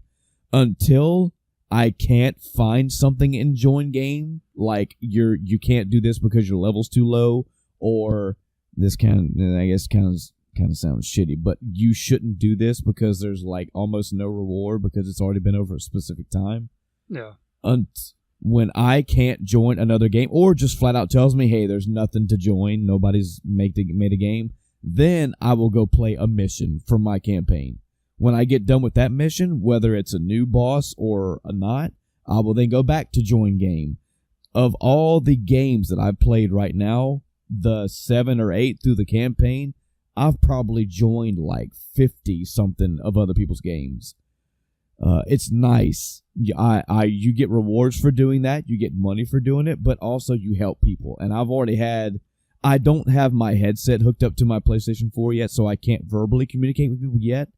But I've already had like 10, 15 people on the other end. I can hear their voice, and they're telling me, man, thank you. I've been stuck on this stupid fucking Palooka shit for fucking 4 deaths now, and I can't do it. Thank you for coming in and helping me. And, I send them a guild card and, do a emote for, good job or good work or whatever. I love doing that, man. That's good shit. So I am not barreling my way through this campaign, and it will take me some time to work my way through, which also means on my end it's going to take a while for me to upgrade my armor and weapons. So this may not be, and this may fucking change 4 months from now. Maybe that'll get burnt out, but who knows. But I won't be able to come on every week and go, all right, guys, here's this new armor set I got. It may take me some time, so I'm enjoying helping other people. I have played Monster Hunter before. I played Monster Hunter Tri. I put a good 50, 60 hours in that game. I never finished it, though. But I do see how a lot of this game does have a lot of polish on it. It does have a lot of what the Monster Hunter vets are talking about how, man, there's quality of life shit here that, man, we have sorely needed. I see that. But I still see, even with this game being, and this is just a testament of me being a fucking dummy, but this game has a lot of systems, has a lot of mechanics, has a lot to take in, and this is another reason why joining games is helping me, because I'm learning more by playing without killing myself by being a dumbass in my campaign. I'm learning more mechanics as I go. I'm figuring more things out over time. And instead of me barreling myself through the campaign and dying for stupid reasons, I come in a little bit more prepared. I'll give people a piece of advice right now. This is something that I read somewhere or watched on a YouTube video that gave like, hey, here's some quick tips for you new Monster Hunters. Something that I did in my training room that has helped me out. When you get into this game and you go to pick your gear set, don't fucking worry about what weapon you pick initially. As soon as you get to the place where you can go to your training room, that's when you get to where you can go to your room and then go to the training area, go through every fucking weapon one by one and try them out until you find either the one you think does the more damage or the one that you want to play with. Yeah. There are a lot of weapons in this game, and they're all almost vastly different from each other by damage dealt, by the way that they move, their skill set, the way that they attack, the way that you control them, the options they have. So if you think that the lance looks cool, go for it. but try the other weapons too, because you might like that fucking bow, or you might like that trick axe. Try them all. I say this from experience because I picked the glaive. I think it's like the insect weapon. Mm-hmm. Yeah, it was okay. It was okay. It took me a long time to figure out certain things, like the fact that apparently up in the top right of the training menu, or up in the window, it shows you, like, if you press this button now, this is what it does. Okay, while it's in this animation, if you press this button, this is what it does. Apparently the insect glaive it's a trickery type thing. You can do a lot of pole vaulting and jumping around. I didn't know that until like an hour in. But once I went to the training room and went through all the weapons, I was like, nah, I like these other ones. There's a couple other ones that I like to play with. Mm-hmm. So, some early advice for you. The game is very good at bringing you in. It will teach you things. And I'm just, again, it's a personal thing. When I have 50 things thrown at me at one time, I get a little bit overwhelmed, and I just go, fuck it. I'm just going to press X until I win. But it does train you. It gives you lots of tutorials, which you can go back and watch. It actually gives videos, too, in the tutorials. It has training windows. It has all kind of things. So it is complicated, but it will baby you through it. Don't fret. Right now, so far, I'm enjoying it, having a good time, and definitely having a good time helping other people. Today, specifically, again, when you sent me the text earlier today, like, hey, when you're going to record, mm-hmm. So today was the first time, I think, in my recorded history of gaming that I have boosted. I'm using that term with very big quotes. I did not plan for this. I didn't expect it to be this way, but I joined a game, and it was an expedition, which, for the audience, if you don't know, an expedition match or an expedition in Monster Hunter, period, but in Monster Hunter World, means that you can go to an arena, or an area, and you can do whatever the fuck you want in there. You can hunt monsters, you can go fish, you can go grab items, and there's no time limit, and it doesn't matter if you faint or not, which means you get killed, basically. So I joined an expedition just because it was on the join thing, and I forget what the objective was, but I was like, yeah, I'll go help out with these guys for a while. Who knows? Maybe they're trying to get some armor or something. I don't know. I'll go help. The mission was to go kill some, like, rank 2 enemy, like a very early enemy. I jump in this bitch, and they're fighting a fucking Rathalos, which apparently is like 15, 20 tiers up. This is a bad bitch. Yeah. And I was like, oh, okay. Apparently I didn't realize that one of the guys in this group was really high leveled with a badass fucking gun, and he was waylaying this thing. Granted, it still took time. It wasn't the easiest fight in the world, but I'm like, I'm fighting something significantly outside of my zone here. I'm doing like 7-8 damage, and they're doing like 70-80, and they're waylaying on this thing. Uh-huh. But usually I back out of things like that. I don't like doing things like that because that's a good way for you to get shit that you shouldn't have at that level. It's kind of like a boosting mentality that I have, and I don't want to do that. But I was genuinely having fun, and I was kind of adrenaline running because I'm like, I'm not supposed to be here. Not supposed to be doing this, but I'm doing something. And they're cheering me on. They're like, yeah, man, you're fucking doing good. I like that combo. Go for it. I'm like, fuck yeah. So we were fighting a Rathian, and then a fucking Rathalos came in, and I fucking bailed. And they're like, no, man, come back. We could take both these on at the same time. I was like, are you fucking kidding me? Okay, I'm coming back, and we're fighting these two things way out of my level. So it was a pretty good time. Like I said, I didn't seek that out. I didn't plan that. That just happened. I expected to walk in and like 3 hits this little bitch-ass enemy to be dead, and we're fighting something way out of my level. It was a good time. And again, in general, having a good time with the game. Well, I'm progressing onward, and until God of War comes out, that's probably what my weeks will be around. Yeah. Sorry I sound like shit. It's all good. Was that the only other thing you played? Yes, pretty much. I went straight from God of War 3 into Monster Hunter World, and aside from D&D, man, that's it.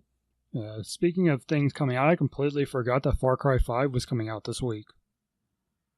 And that, man, what have you heard about that game? Not a whole lot, because I don't want to say anything about it yet. That's one of the games that I need to go back and play the others for. Before I actually play 5. I own, I think, 2, 3, and 4, and Primal. Or at least 3, 4, and Primal, I think, is what I own. So I want to go back and play those and then play 5. It's one of those series I want to get caught up on, so when the new games come out, I can actually take part of that, initial enjoyment with the, the masses. Yeah. I will tell you what I know from experience and what I know from word of mouth. Take it how you want. I have only ever played Far Cry 3. I had it recommended to me by somebody, Adam, and I played it all the way through.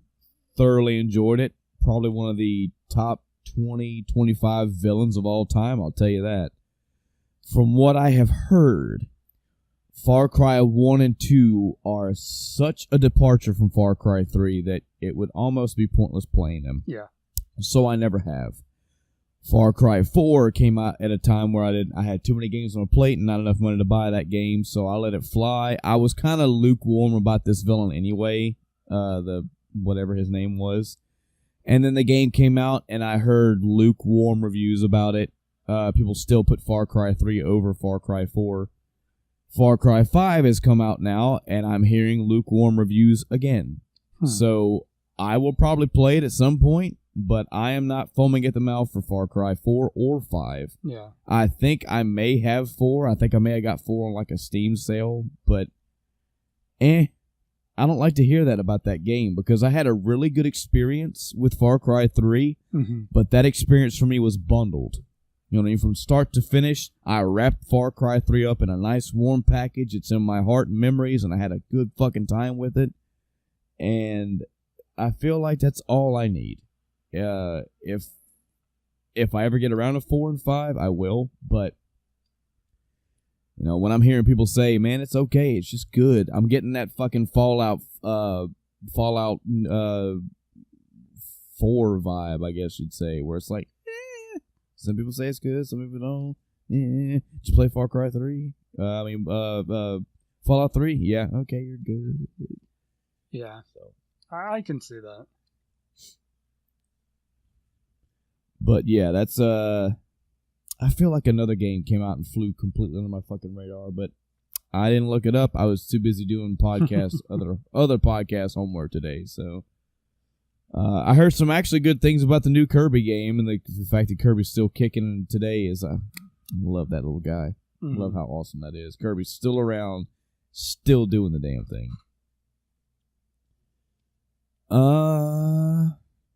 Any actuallys from last week?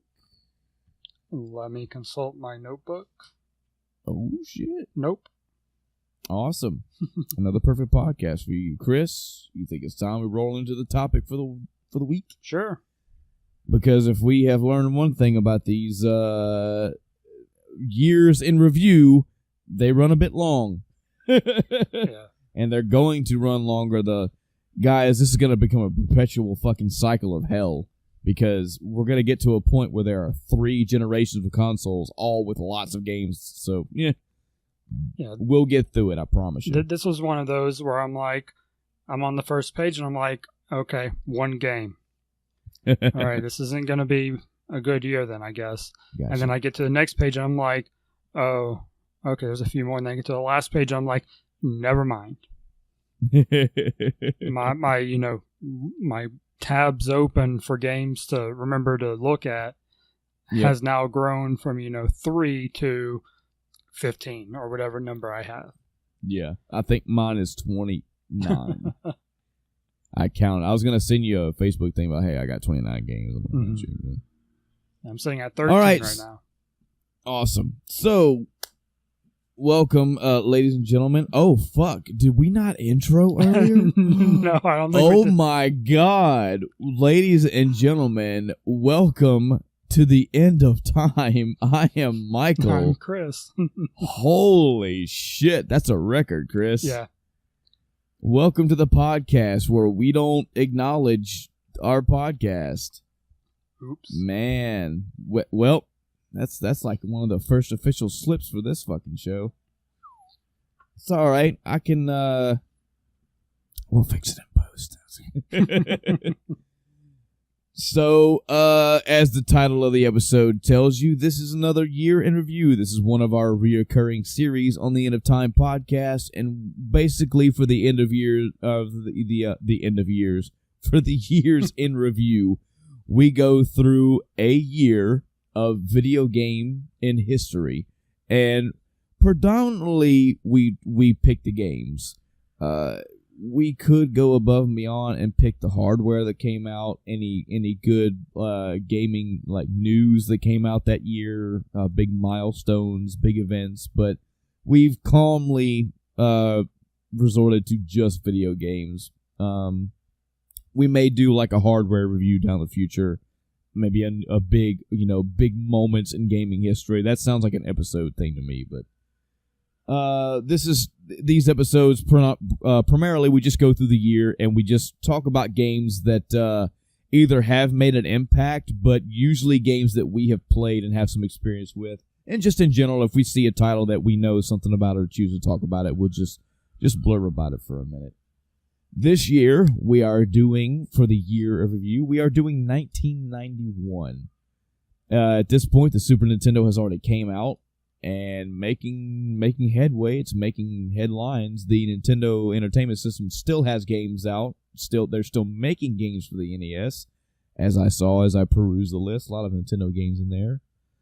But just for sake of clarity and just for sake of if you want to follow along, you can just look in Wikipedia, just Wikipedia video games 1991, and you can go down the list and see what games that came up in this list that you would like to talk about and whatnot. And we'll have emails and stuff down at the end of the episode for you to send us comments for. Right now, we're going to dive into 1991. Yep. Starting at the top of my list in the A's, I've got Adventure Island 2.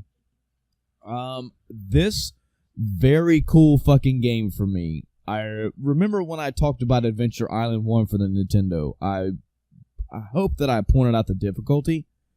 Adventure Island is a side-scroller, and it's one of those, like, you got one hit, you're dead scenarios. Yeah. It does have some power upgrades, and you can upgrade your attack to a fireball, etc., etc. I think you can throw a tomahawk. You can even get a fucking skateboard. It's set in this pseudo-prehistoric, island-style setting. You go to volcanoes, you go waterfalls, shit like that. Adventure Island 2, I thoroughly enjoyed over the first one because this one had animals in it. You could go around the world and randomly come across these. The icon designation was a card symbol, like a spade, heart, etc., etc. And when you would pick these up, you would not transform into, that would be Little Nemo, but you would have a animal to ride on that would let you go through the level in a different way. There was like a pterodactyl. You could pick up a card up, and there would be a pterodactyl that would form underneath you, which lets you fly. There was a Loch Ness type monster that you could jump on, and basically made the water areas easier to swim through, and that your mode of travel in the water was faster, or your speed of travel in the water was faster. There was one that looked like I don't want to say Triceratops. It was red. He had this carapace on his head, and he would swing his tail out and have like an attack that would lash out. And I forget the fourth one, but I like the animals in this. I also like the fact that you could collect the cards. You could collect multiple copies of the cards, which meant that when you go to select a level, you could also select an animal to ride in when you pick the level. So you could have a stockade of these I keep saying animals, dinosaurs. You could have a stockade of these dinosaurs to ride on top of. Had more entertainment fun out of 2 and 3 because 3 also carried the same mechanics over, but had a good time with Adventure Island 2. Way more than 1. I've beaten both of them, but I've gone through Adventure Island 2 multiple times. Any A's for you, Chris? Nope. Battletoads it is then. Yep. Battletoads for the NES. Now, I want to talk a little bit about the memification of Battletoads. Okay. The running joke for people on the internet, if you don't fucking know, in the gaming world is call your local video game store and ask them if they have a copy of Battletoads. Sounds like the stupidest shit in the world because who has a copy of Battletoads? Maybe older games, maybe stores that sell older games do, or stores that incorporate older games, but nobody does. Stupid thing to do. The reason why it's a meme is because, well, if you have everybody doing that across the nation, it becomes a fucking thing. It's hilarious. Everybody does the Battletoads thing. I heard joke after Battletoads. I grew up with Battletoads. Okay, this is one of my childhood games. Difficult. Yes.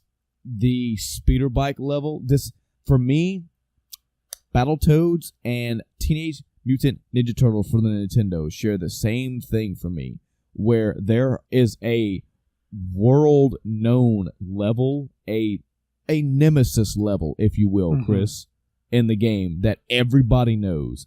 Everybody knows the original Nintendo game, the Ninja Turtles game. There is a underwater dam level where you gotta fucking disarm bombs, and there's seaweed that could hurt you when you touch it, and there's electrical wires that'll zap you and take energy off. Everybody knows Ninja Turtles for that level. Everybody knows Battletoads for the Speed Racer level. Yeah. It's a speeder bike level. You get on this bike and you get to sections. First, you have a side-scrolling area first where you got to actually punch shit. But then there's a speeder bike level where you're going left to right, and the speed increases, and you got to jump over pits, and you got to dodge walls, and I get it. It's pattern memorization, and it's difficult. Everybody remembers those 2 levels from those 2 games. I remember another level in Ninja Turtles for me that once I got past that level, it was way harder. There are levels that I remember in Battletoads that were way harder once you got past the speeder bike level. But I guess in the general populace, if there is a wall type level, that's what's going to happen. Everybody's going to make it to that wall. They're going to try repeatedly, and it's going to stick in their brain because they do or don't get past it because they spend so much time on it. Speeder bike level aside, I love this game. I've only beat it a couple times, and I will admit totally I cheated using a Game Genie to do it. This is one of those games where I just didn't give a fuck. There are a lot of games after the point in my life when I beat Ghosts and Goblins for the NES where I said, you know what, I've fucking done my time, and I don't fucking care anymore. Not all of them. This was one of them, because there are levels in this game. Okay, there's a level in this game where you are falling from the top of the screen to the bottom of the screen. And there is, I think there's something chasing you. And the floor underneath you will rotate left and right with gaps in it, so the gap will be moving left to right, and you are consistently, repeatedly falling through this level and running left or running right, trying to navigate and strategically fall through the holes in the floor. Because if that fucking rat thing touches you, you're dead. Like, instant death. And there's like 800 floors in this fucking thing you gotta make it through. So you're constantly dodging. There's also enemies in the arena, in the stage.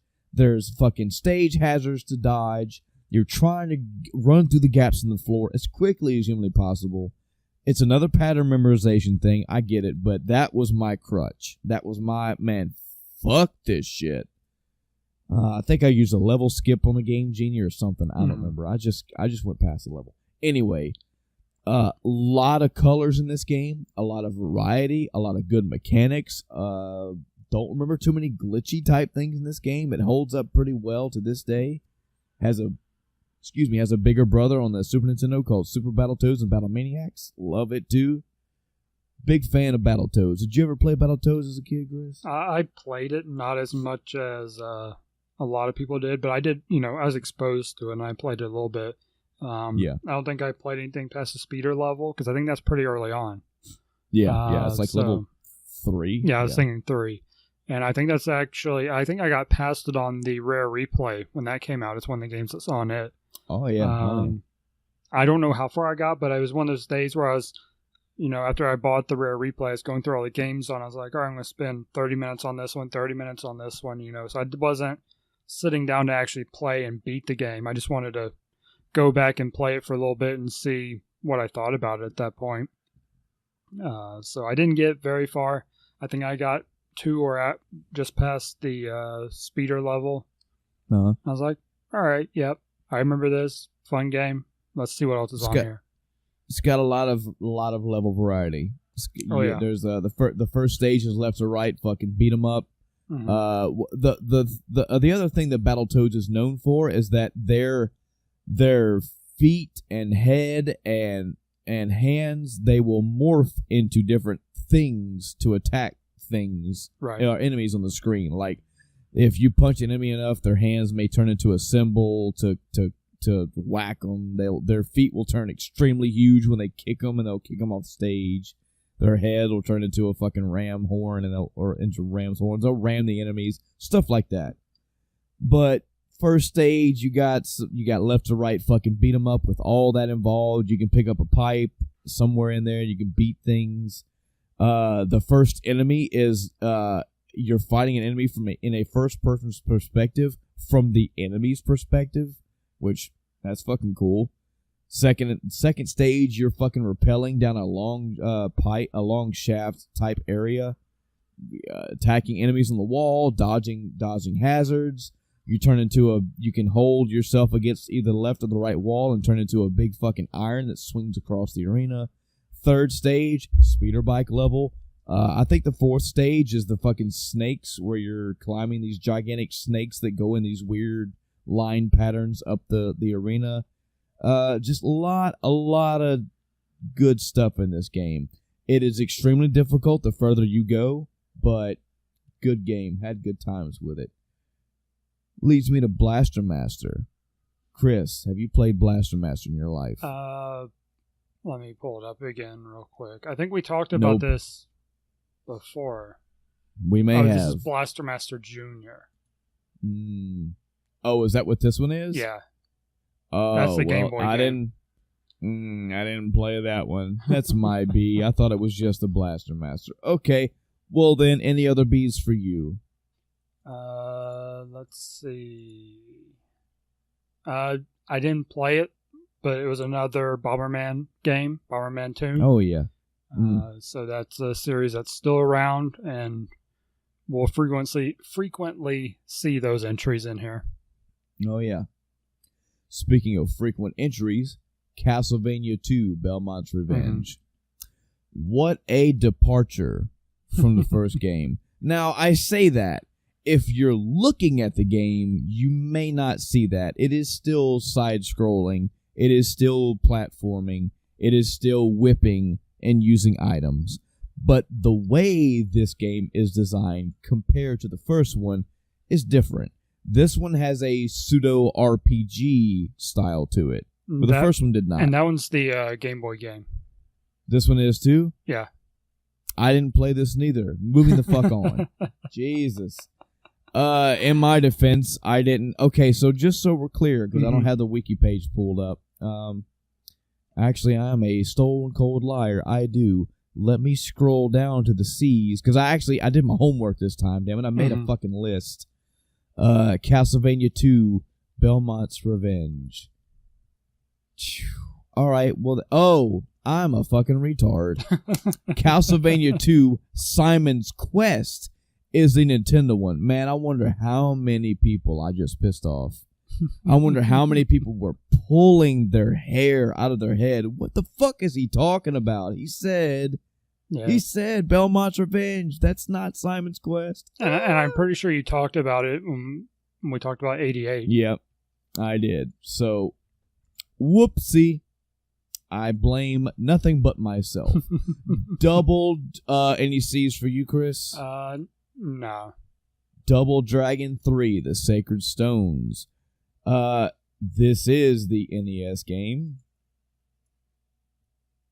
I'm waiting for some clicks. Yep, NES game. Okay. Thought so. Woo, I got one right. Okay. And unfortunately, I can't really talk about this one because this is one of the games that I bought early in the years. This game came out in the later end of the NES cycle, lifespan, and I had bought this. This was kind of one of those games where at the last end of Nintendo's life, I was like, yeah, just grab it real quick and move on to the Super Nintendo games. This game, from what I remember, is extremely difficult compared to the second one, and it just didn't feel the same as the first, as Double Dragon 2, which Double Dragon 2 is my favorite. Mm-hmm. I haven't played this one recently, and I don't even think I've played it since then, so I can't really give an accurate review of things that I didn't like about this game. All I can tell you is that when this game came out, or when I played this game as a kid, probably 10-ish, 11 years old, maybe even 12, I played it for probably about 2 hours, and I just don't like this. It just didn't feel like the Double Dragon that I just came off of. Mm-hmm. And I'm pretty sure I played Double Dragon 2 multiple times past that. So, from what I remember from hearing from other people about this game, they kind of echoed my sentiments. It doesn't feel the same. It's kind of difficult, and it's not the worst Double Dragon game in history, but definitely not as good as the other titles. But a game that did come out and start a very what I would consider a competition franchise to the Doom series. Mm-hmm. Duke Nukem came out this year. Oh yeah, Duke Yep. Nukem's first game. Very early looking Duke Nukem. Okay, folks, you're not even getting fucking PlayStation looking. We're talking 1991, old school PC style looks to it. I never played it. I just wanted to mention it because this was when the first Duke Nukem game came out. It has a storied history. It has a lineage to it. I would say it is, man, if I'm giving my personal opinion, Chris, I'm going to say this is like the third most important first-person shooter of that era. It would be Doom, and then Wolfenstein, and then Duke Nukem. If those three were in a trilogy, if they were in like a competition. Sure. Yeah, Duke Nukem's had a very down, up, down, I don't know, it has a very wavy history, especially with that god-awful thing that came out for the 360. But this was when Duke Nukem 1 came out, if you ever want to know. That's your history lesson for today, folks. This is also the year that the first Earth Defense Force came out. Chris, I'm asking you a very important question. Have you ever played any Earth Defense Force? I don't think so. EDF is usually what people... It's like one of those games that it gets shortened down. It's EDF. I feel like I might have, but only like trying it or something. I don't know. It does sound familiar, so I'm at least aware of it. This is... It's okay if you haven't, because even for me, with my fucking view of the gaming world, this game came up in little, like, flashes.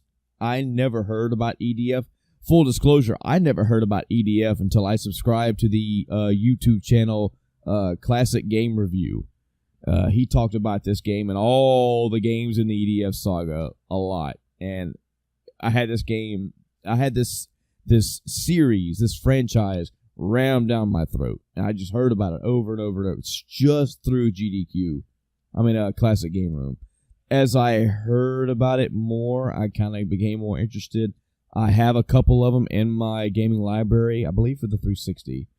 And they're good, just fucking nonsensical shoot 'em up. That basically there's fucking giant insects invading the world, and you are a kind of over the back camera angle human shooting anything from 30-foot tall ants to 5,000-foot tall alien beings. Very good shoot 'em up, blast 'em up style gameplay. I think that's where I heard of it, was the giant ants. Yeah. Yeah, that's usually what people know it from, is the giant insect shooting game. As far as entertainment, it's good. It is a fun game. As it go, I believe most of them toward the later end of the series have like upgrades. You can upgrade the weapons and stuff like that. So, but I have not played the first Earth Defense Force, but I put this on the list just like Duke Nukem because this is when the first one came out. This was a Jellicoe game for the SNES. Another first in the series, kicking open the fucking door. The first one, Fatal Fury, King of Fighters. Everything I just said about those two games, I'm saying about this one. I never played the first Fatal Fury, King of Fighters. This was a Neo Geo title, but this was the first. The Fatal Fury series is a long-standing SNK series. The King of Fighters is a long-standing SNK series. It all started here in 1991.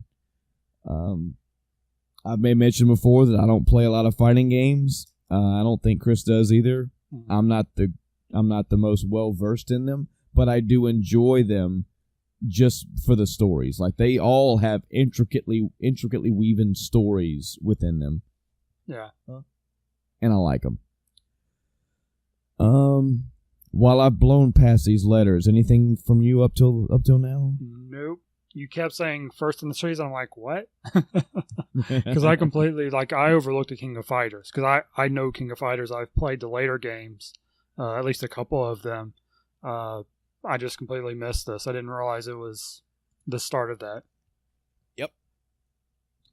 Well, Chris, the fourth in the series, yeah, Final Fantasy IV came out this year. Now, this is going to be a kind of a bending the rules here thing. I'm just going to stick to mine. This is when Final Fantasy IV came out in Japan. I never played Final Fantasy IV, so I'm not talking about that one. I'll wait until the SNES Final Fantasy II comes out. I'm guessing that's going to be next year. But, again, just some history lessons, just giving you guys some fucking platinums. If you want to know when it came out, Final Fantasy IV came out in 1991. Unless you want to talk about Final Fantasy IV, Chris. I've started working on the Steam version. So I don't really have much for it right now. Is that the 3D one? Yeah, and that's when I was like, I'm not really a huge fan of this right now. I think we've treaded out. I think we've treaded this path. Yeah, when we were talking about the series. Yeah, that's cool, man. That's cool. No. I can respect that. I have had many games where it's like, man, I don't like what they did here. This one, for whatever reason, I liked. They treated this one with respect in my eyes, and I dig it. Unfortunately, Persona 5 came in and said, "Can you move out the way, Final Fantasy IV, please? I'm coming through here." Yeah. And then, now the God of War is in the, yeah. I'll get back to it in some time. Golden Axe 2. Chris, I want to correct something here. Not for the podcast, from me. Okay. Back in our past, was Golden Axe 2 the Golden Axe that Andy had? Yes. Yes. Okay. So I can talk about this one a little bit. There are quite a few Golden Axe games out there. I believe it even got like a PlayStation 2 kind of re-release, or maybe it was the 360. The Sonic's Ultimate Genesis Collection had it on Xbox 360 and PS3. Yeah, but there was, correct me if I'm wrong, audience or Chris, but I could have swore there was a Golden Axe, like a 3D, like newer game that came out 5-10 years ago. I don't know. Anyway, totally beside the point. Golden Axe is one of those treasured. The Genesis is known for this game. Side-scrolling, hack and slash. You're in a fantasy world. You can play as a fucking a dwarven axe-wielding warrior, a fucking barbarian. This is fucking side-scrolling, slash 'em up D&D, folks. That's basically what it is. Very, Very watered down mechanics, though. There's no dice rolling, no shit like that. This is basically it's side scrolling beat 'em up with a D&D flavor around it. There were animals that you could pick up and ride as well. There were magic attacks you could use that like screen clearing attacks. The shit between levels where you could, hit the fucking little elf, not little goblin looking things and get treasure out of it. Yeah. I don't remember playing this as much as I played. I'm having a Altered Beast in 2-player mode. Definitely don't remember playing it as much as we played Biohazard Battle. Mm-hmm. But I do remember playing Golden Axe every now and again. And again, for a side-scrolling hack and slash game, it's fun, entertaining. Yeah, it was interesting to have the different classes, so to speak. You know, the different characters. It was real. I think this is the. I don't want to say the first, but it's certainly one of the major side-scrolling influences for me. There's Streets of Rage, there was Altered Beast, and there was Golden Axe.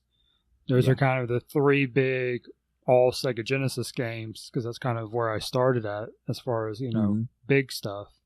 That was the core of my side-scrolling. Yeah.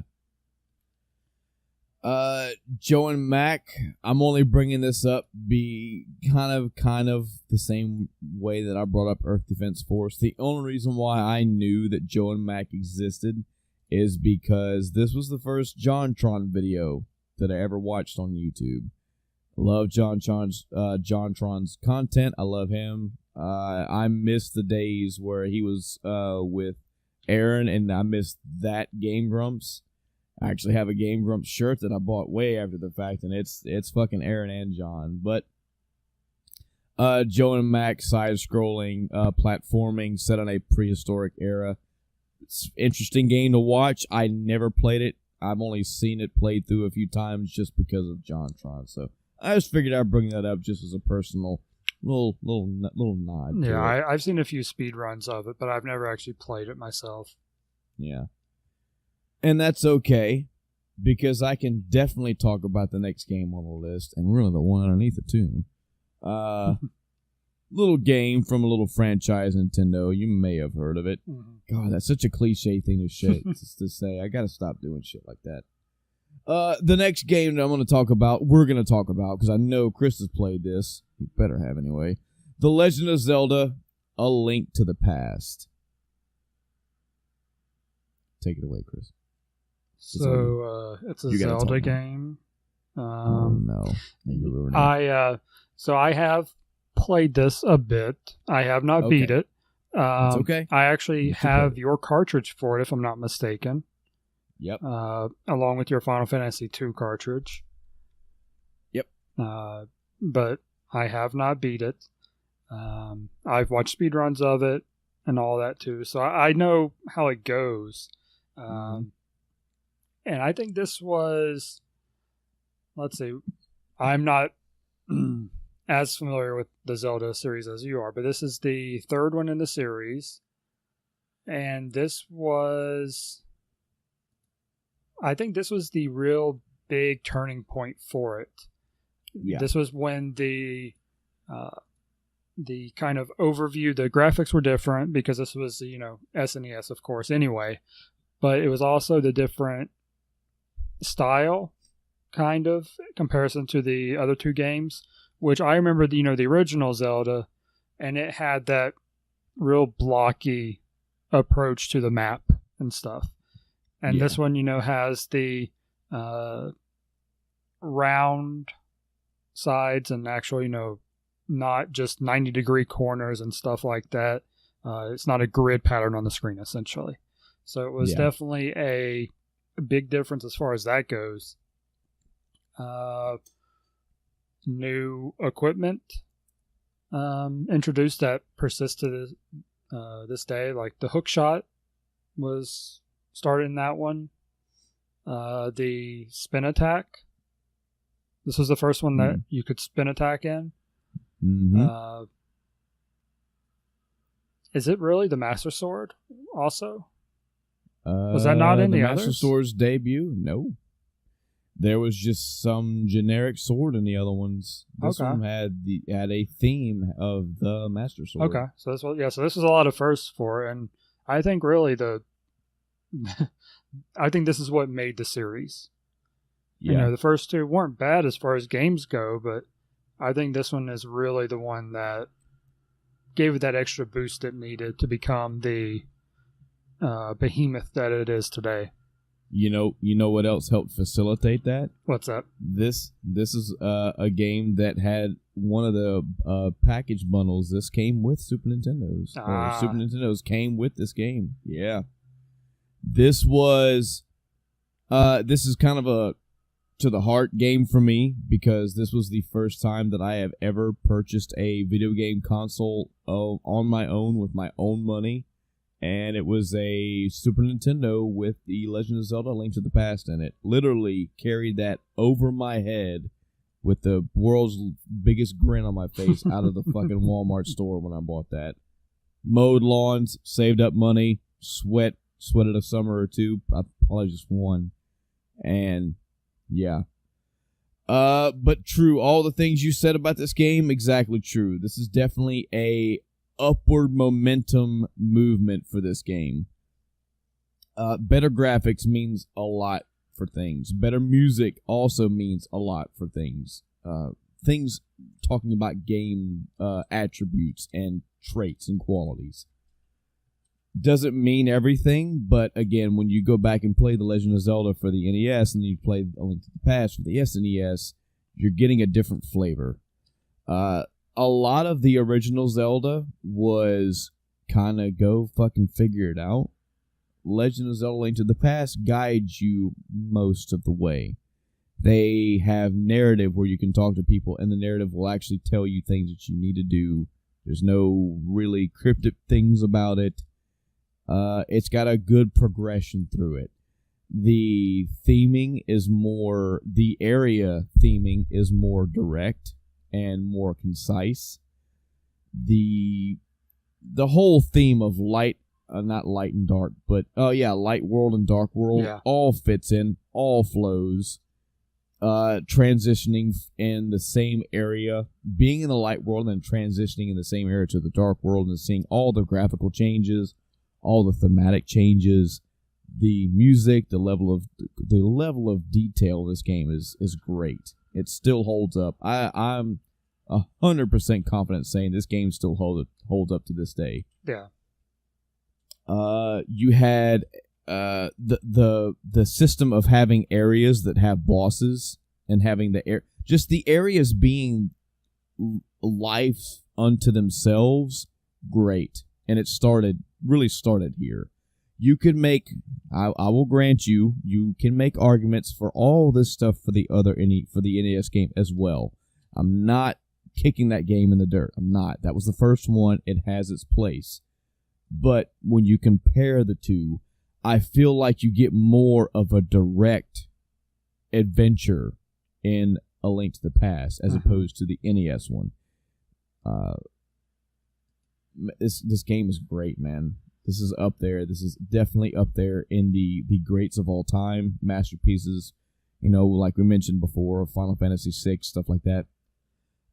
Personally, for me, this is probably one of the worst, one of the most heartfelt personal battles I've ever had to do in my gaming career. Again, was when it came down to making my personal top 15 list of all time. Which I know top lists really don't mean shit to everybody, but it means something to me when I can look at a list and go, "This is it. Like, this is the fucking cream of the crop for me personally in my life." Man, I'm no joking. We're talking months. I went through both these games twice, back to fucking back, and did homework and fucking I can go in my office right now and go to this gigantic fucking chart I made of comparing. I was only going to put either Legend of Zelda: Ocarina of Time or Legend of Zelda: A Link to the Past on that wall. And Ocarina of Time finally beat it out. I could sit here. It would take me fucking hours to list out individual reasons why it did, but that's the fucking minutia that it came down to. I played through both of those games recently. I played through A Link to the Past recently. I think I played through A Link to the Past just last year. I think I played both of those last year. I will admit that I can go through Legend of Zelda: Link to the Past faster, but there's still such a world in Link to the Past. There's still such a vibrant, colorful, energetic, themed world in A Link to the Past. It is a nice, tight bundle. I go as far as to say that if you've never played a Zelda game, this is one of the ones you want to start with. Yeah. You're not going to have, and I'm saying this loosely too because they're not that complicated, but you don't have the complications of 3D of combat here. You've got standard combat. You have your sword early. You have your shield early, and you progressively get items as you go through the game, and you progressively get upgrades as you go through the game. Good starter game. A masterpiece in gaming as a whole right here. Which would lead me into the next game. Man, I got one more. Oh, go ahead. I know which one you're going to go to next, I think. But I almost overlooked this until I was going back to the list again. But another, I think, huge game that came out that year is Lemmings. Lemmings. I have never played a single one. I know what it is. Mm-hmm. I've seen it. I distinctly remember I can see the magazine article in my head right now with the purple shirt and the fucking green hair. Yeah. Yeah. This game, I spent so much time on it, and it's one of those that I played in school. I believe it was when I was in 4th grade. It was the first time we had computers in the classroom. And, most of the games were those old school educational type ones. Yeah. But this was one of the only games, aside from those, that was on the computer. And there were like 5 or 6 computers in the classroom. And we would just spend tons of time playing this game. And what it is it is a game, and lemmings, for those that don't know, are animals that are kind of notorious for hurting themselves. So in the game, your lemmings are bipedal in the game. They're anthropomorphized, and they start from their starting point, and they walk until they either fall and die, run into something that kills them, hit a wall, and then they turn around and walk the opposite way until something else happens. So your whole objective at this point is to assign jobs to the least number of lemmings possible to get them all to safety. And there will be a door or whatever they all jump through at the end of the level. So you'll assign lemmings as basically as walls. So they just stand there and hold their hands out and they bounce, lemmings off them and whatnot. You'll assign builders that will actually build a staircase one step at a time for like 10 steps. And then you have to assign someone else at the very end of it because they will stack stairs. So you have to time it, and you have to make sure that your stairs aren't too far over, because then they'll fall to their deaths before they get over whatever obstacle. There are ones that dig. So you're like digging through a wall, kind of. If you played the Worms games, you have the blowtorch. It's kind of like that, except for much slower, and it's doing it with its hand to dig through like a rock or something. So you'll build these stairs to cross a gap, dig through these rocks to get across the level, and whatever else you have to do. You can actually purposely blow up a lemming, have it suicide. And I actually used the audio clip from that for a Flash thing I made a long time ago, because it's this little voice that goes, oh, wow, didn't even get that out. It's like, wow. Oh no, type thing. And then it goes boom. So I used that as a sound effect in something I made. And it's one of those games. It's basically just a puzzle game, but it is so addicting. It's one of those that's like, oh, one more level. Yeah. So yes, that came out in 91. I didn't play it, like I said, until 4th grade. So it was, mid 90s when I actually played it. And I later, found a copy of it to play at home. And I know there are future games in the series, but I think this one is really the one in the series. It's one of the series that didn't get, in my opinion, I don't think it really got better as it went on. The original is still the best one. Yeah. It's cool, man. It's cool. Yeah, like I said, unfortunately, I've never played a single Lemmings, and the only thing I know about them is I got the gist of what the game was later in life, but never played one. I played games kind of like it. Like I played Lost Vikings, which, I guess kind of. You're manipulating stuff. You're manipulating characters in the game to maneuver through the level. Yeah, maybe. The next game. So this is a very, very, very important game to me. Came out in 1991. And you know what, Chris? Since our debacle earlier, before I get into this 4.5 hour long tirade. No, I'm just kidding. It's not. I'm literally not. It's not gonna be that long.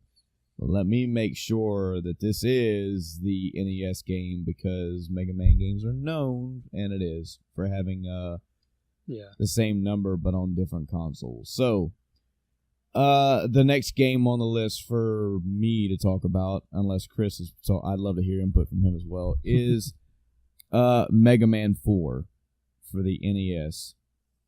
We'll go ahead and throw this out right now, folks. You can get your torches ready. You can get your list together and throw everything in this world you want to at me. But this game is my absolute favorite video game of all time. This is number one on my personal wall of video games of all time. To me, there is no other better game out there. There is no other game I would ever put above this game. That comes with a big asterisk, okay, before I even get to talking about the game itself. This game has a special place in my life. This is one of those games that you can't touch because it's a personal fucking love. This game has personal memories. And it's nothing like my mom got me this before she died, or, my best friend. It was the first gift I ever had. Nothing crazy like that. This was just a game that I thoroughly loved and enjoyed, and have this just fucking unmatched desire to play and loved it. I love this. I love playing this game more than I love playing Final Fantasy back in the day, and that's fucking saying something. It came to me at a time in my life where I was extremely, I can't describe the happiness I had playing this game. And I can't tell you why. It's got great level design, and it's more of the same of Mega Man. This was technically the first Mega Man game I ever played, so maybe that's what it was. But on a personal side, this game has an immeasurable amount of fucking nostalgia to it, to me, and it's my comfort game. This is like the game for me. Now, pushing all that to the side and looking at the game itself, this is the 4th Mega Man game for the NES. This is the 4th game in the franchise, the main, I'd say the main standard Mega Man franchise at the time. As it has been with Mega Mans up to this point, it's, like I said earlier, it's more the same. You got 8 Robot Masters. You can, through a series of trial and error, you gain weapons from the boss you killed, and you can use that weapon on another boss, and it'll have significant weakness, or if not, it'll do some type of extra damage style things to it. This was more of the same in Mega Man. You're not going to get a huge variation from this. There were some additions in this game that came about, like most Mega Man started to do with adopting new things. There was the Mega Buster made its first appearance in this Mega Man. Up until this point, you could never charge the Mega Man's standard Buster. In this one, you can. Charging the Buster gives you a more powerful shot. When you release it, it takes a couple seconds to charge. It takes a couple seconds to charge up, and you can hold the charge as long as you hold the button down and you don't die. Rush comes back in this one. He's got a jet form. He's got a submarine form. He's got a spring form. You have 2 new types of weapons to use that aren't necessarily damaging, except for one of them kind of is. You have a balloon, which you can throw these balloons out. They act like floating platforms, so that's kind of like another rush type mobility aid. You also have this wire that seems kind of pointless. You basically look up and it throws this wire from your hand to the whatever ceiling thing you hit, and then you can basically retract yourself up to where it hooked onto. This is actually a weapon that I use to this day, fighting one of the Wily area bosses. Though it's not Wily, it's Dr. Cossack this time. That's another thing about this game, is it's not Wily. It's after you this time. It's this new person called Dr. Cossack. I'm not going to spoil this game. You can read this. You can play the game and get the story for yourself. It's an old game. It's 91. It's okay. New level designs. Some of them are not exactly the greatest in the world. I'm sorry, boss designs. There's one particular boss in here is actually the one I would suggest people start with, is Toadman, and he's probably one of the easiest Mega Man bosses in existence. You shoot this fucker, he jumps up in the air, you walk underneath him, you shoot him, he jumps back up in the air, you walk underneath him. It's literally that fucking easy. I have beat this game several times. I have beat this game Buster only a few times. I have played this game. It is ludicrous the amount of times I've played this game. Collectively, I have probably put more hours into this game than Breath of the Wild and Persona 5 combined. I'm only saying that to remind people this is a comfort game for me. I could play this game at any point in my life and just be like, it's good. To this day, that's why that game is where it is on my wall. This game is 1991, and I could play it right now, and I'm blissed. I wish I could describe it to you. I wish I could tell you what fucking drug I took or what nanomachines are in my brain that specifically make this digital color and movement of pixels go click for me. I can't. I've tried to. All I know is this is a comfort game from my childhood. This is the first Mega Man game I ever played, if that means anything to it. I don't feel like it does, but it was the first. This is at a time in my life where gaming was becoming more important, and maybe that was it. That was part of it. I don't know. Great Mega Man game. It is my favorite Mega Man game, but if I'm looking at it analytically, there are other Mega Man games that are better. I mean, Mega Man X, come on, folks, come on. But I love Mega Man 4, man. I love that game. I will always love it. It's comfort for me. It's the best way I can describe it.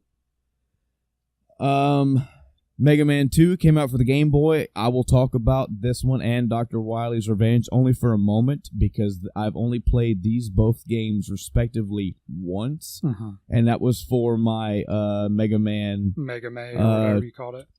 Yeah, the 25th anniversary run. Basically, on Mega Man's 25th anniversary, the December of that year, I ran through, I'm pretty sure it was just 25 Mega Man titles. I went through all the classics, all the X's. Well, most of the X's. I don't think I touched X7 or X8. All the Game Boy games, and just a handful of other ones. I think I went through 0, 1 through 3, and 4. I didn't do the Battle Network. I did 25 Mega Man games, basically. And it was the first time for me that I had played some of those Game Boy games. Well, I think I played 1 or 2 of them in the past, but they're extremely hard. Like, they are no fucking joke. Hard shit.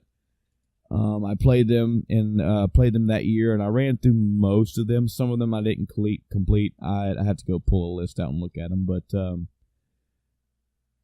yeah, I mean, they're Mega Man games for the Game Boy. Scaled down graphics, of course. Mega Man is extremely big on those screens. There's a lot of large sprite artwork on those screens. Very difficult, very challenging. A lot of cheap deaths, a lot of bullshit deaths, but you know, it's the Game Boy. What are you gonna do? Yeah. I ran through them, played them a little bit. That's about all I can say about them. Metroid 2: Return of Samus. The Game Boy game. Yes, I know that one for sure. This game will always hold a place in my mind because I had I forget. I should have fucking looked it up for the episode. The Handy Boy was the name of it, I believe. There was an adapter, an adapter apparatus, I guess you can say, for the Game Boy back in the day. It's called the Handy Boy. This thing added a magnifying lens to your Game Boy. Uh-huh. It added an analog stick and raised buttons for the controls on your Game Boy. But it also had these two fold-out speakers for your Game Boy, which put the game sound to you in stereo. And I will forever remember having this game at the same time with that. And always remember hearing that intro music, that da-da-da-da-da, in stereo. I remember the first time I heard that shit on this cheap-ass knockoff stereo sound, because I'm pretty sure the Game Boy puts out mono. Mm-hmm. So it just kind of, duals it and offsets the audio to make it sort of stereo. Yeah. But I remember being fucking awesome. We'll say that I've only made it probably 2 or 3 Metroids into this game. I never beat it. I had it at a time in my life where it was kind of difficult for me. And I can't remember if I traded it. No, I think this was one of the few Game Boy games in my life, and actually a few video games in my life, that the game actually broke. I can't remember if I dropped it, or if it got wet, or if it just stopped working. I want to say that I bought this game used off of somebody, mm-hmm. or maybe even traded it, and after a few weeks of having it, it just stopped working, and I didn't have money to send it off to get it repaired, and I wasn't gonna try to repair it myself, so I never did finish it. It has been re-released recently.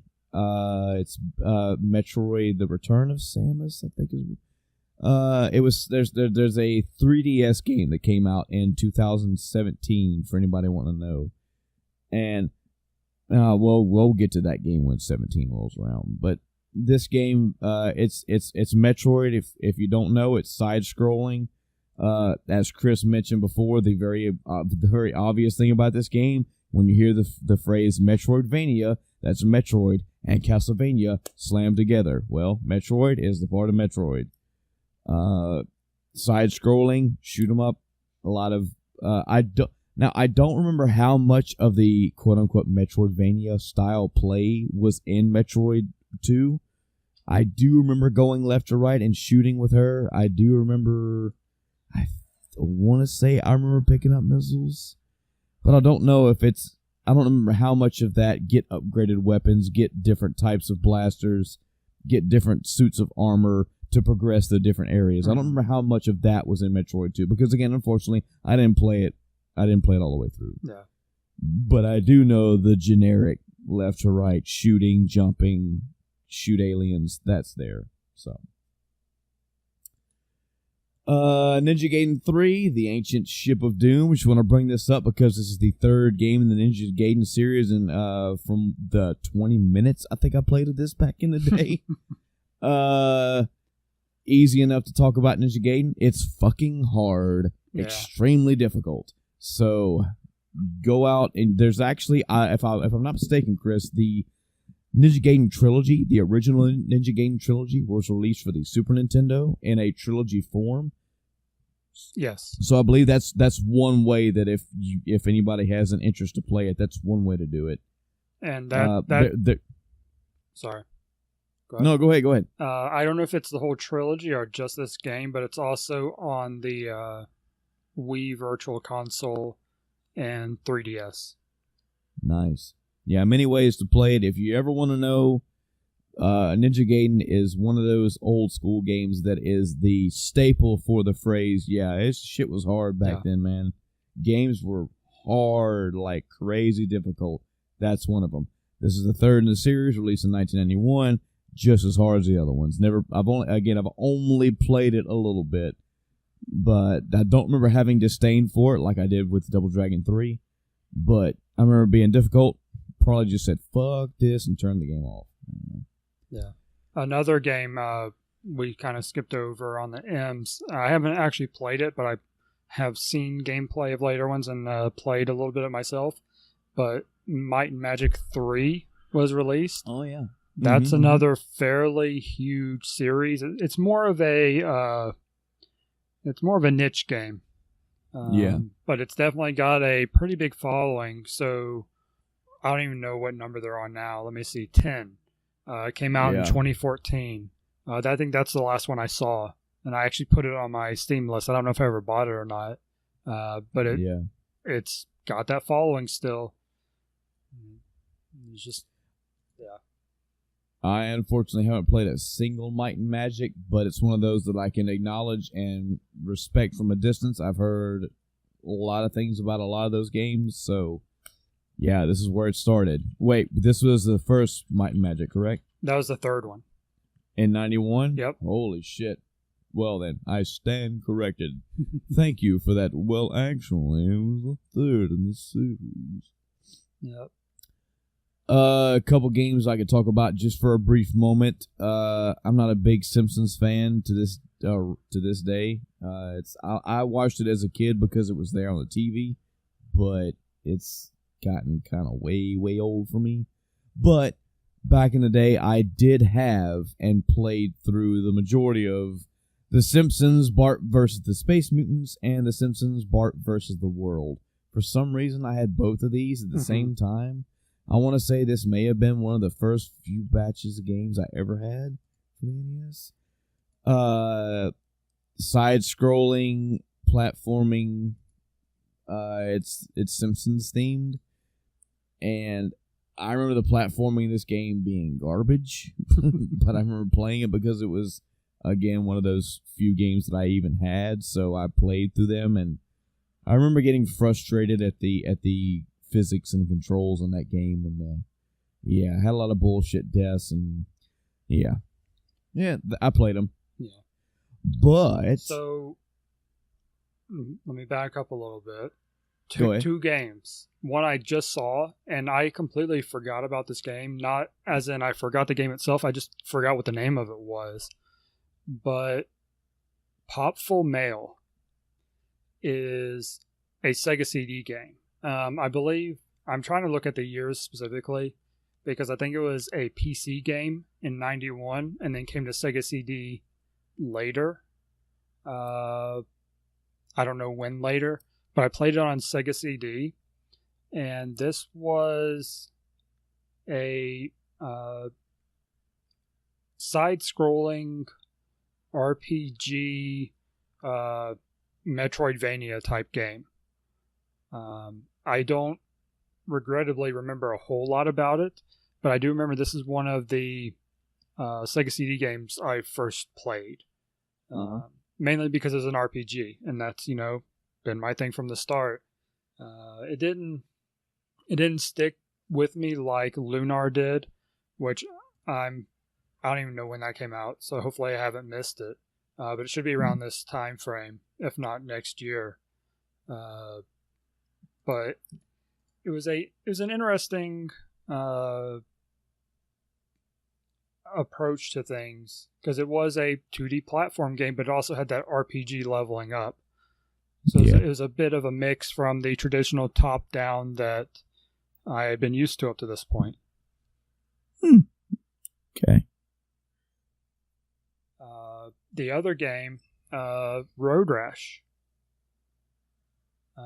This was the Genesis version, the original one. So that was one we had talked about when we were talking about Sega games. The original Road Rash came out this year? Yeah. Oh. 91 was one of the big years for Sega Genesis. I think half the games I have open still are for Genesis.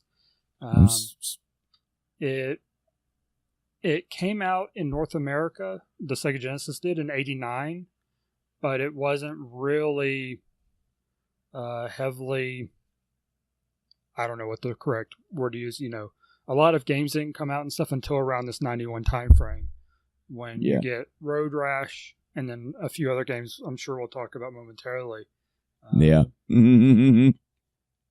yeah, so Road Rash, we talked about it on the Genesis episode. It was a racing game with motorcycles, but you had the additional mechanics of trying to beat up your competition, knocking your opponents off the bikes, trying not to get knocked off yourself, and avoiding vehicles and whatnot. It was, essentially a street race. Very fun. Mm-hmm. A lot of time spent, and not a lot of time actually just racing, but just seeing how much carnage you could cause. Yep.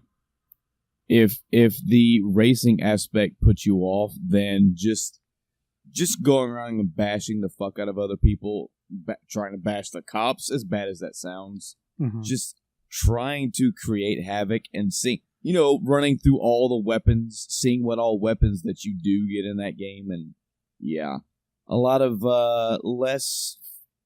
I tried to get more competitive about that game the more I went through it, but just kicking other bikers and hitting them with chains was more fun to me. Yeah. There's something there. That right there, that needs to be a thing. So, yeah, I guess we could roll into the next game, which I know we have some things to say about. Sonic the Hedgehog. Yep. The mascot character for the Sega Genesis, for the Sega franchise as a whole. First game started right here in 1991. I don't know what we need to say about Sonic, Chris. I mean, I don't know what we need to say that or can say that hasn't been said, but folks, it's a side-scrolling platforming game. The idea is speed. I guess we could, something we could talk about right now about this game, Chris, is this game was all about, and this was Sega's big fucking push in this era anyways, the whole blast processing, all that bullshit, is that when you want fast, you come to the Sega Genesis. I'll tell you, when I've played through most of these Sonic games in the past 3 or 4 years, and I forget who it was that even put this, somebody made a video on YouTube, and they made all this like a very concise criticism of the Sonic franchise, is that there's a lot of fucking slow shit in this game, man. Yeah. There are a lot of levels that, okay. Everybody knows Sonic the Hedgehog, the Green Hill Zone. Everybody knows Act that. That's 1, the first a classic. Act 1. Exactly. When you think Sonic the Hedgehog, generally, when you think of a level design, you think of that one. That thing has been done and redone, has been remastered.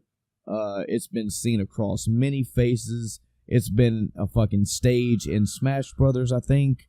It's been made in 3D. Yeah. It's been a secret unlock in Sonic Adventure 2. This is the thing that people know. When you think back to Sonic, you think of the Green Hill Zone Act 1. There is a lot of speed in Sonic Green Hill Zone Act 1. There is. There's a lot of forward momentum. There's a lot of the pipes that run you around in loop-de-loops. There's a lot of the tunnels that you can go through. There's a lot of speed in it. I get that. But not only in other levels, it's also in the first level too. There are a lot of times where you fucking smack into a wall. And the idea is for you to go left to right and kind of, you look like you're running, but you're really just walking around and jumping. But there are levels to where there is not that fucking run and Sonic speed. Yeah. There are a lot of levels like that. Water levels. Water levels. Sand levels. Sand levels, the fucking temple levels in Sonic 2. Yeah. The idea that they were trying to sell to you, which they did sometimes, was speed, go. Man, we can make this, we have this processor in this fucking Genesis so good that Sonic can run and go, and he will go faster than the screen can keep up with him. And you're like, damn, that's fucking awesome. I'm looking at Mario, and yeah, he can fly fast, and yeah, he's got a meter in Sonic 3 that goes when you're running fast. Yeah, there's speed, but man, Sonic can go. He does. Sometimes. The majority of the time in those games, you are not running at Mach speed. You are not running everywhere. You are carefully platforming left to right, right to left, vertically, whatever. All that bullshit aside, all that negative shit aside, you got Sonic the Hedgehog. This is a classic Sega game, folks. Mm-hmm. You know you played this. You know you liked it. It's colorful. It has catchy tunes, catchy music. It has good level design, mostly good level design. It's got a cute, charming little story. You know, fucking for some reason the Robotnik does not like Sonic the Hedgehog and whatever. Yeah. Again, a pack-in game, which this is nothing new. Nintendo had pack-in games. Nintendo would have Mario and Mario 3 and Super Mario World. Well, Sega Genesis had, among other pack-in games, they had Sonic the Hedgehog, which is what they was mainly known for. Chris, talk to me about Sonic the Hedgehog, man. What are some cherished memories? What things can you spat about Sonic? You know, Sonic is one of those series, and I think one of the reasons that the first, couple levels are really ingrained in people's mind is that there was no saving. So when you were done for the day, you started over. And this is one of those games where, at least I did, I played the first few levels, I don't know how many times. I only saw the later levels rarely. That was like a all-day marathon session. I say all day, you know what I mean. Getting to that point where you'd even see the later levels. Yeah. But instead just replaying the first few over and over. And the first zone, very good. You have that speed, and you have a couple spots where if you don't have the level memorized, you're going to have a lot of stops. You're going to hit this rock and have to stop, or you're going to hit this wall and have to stop. But it's kind of interesting if you watch like speedrun strategies for the game. You can go fast throughout pretty much every level for a majority of it.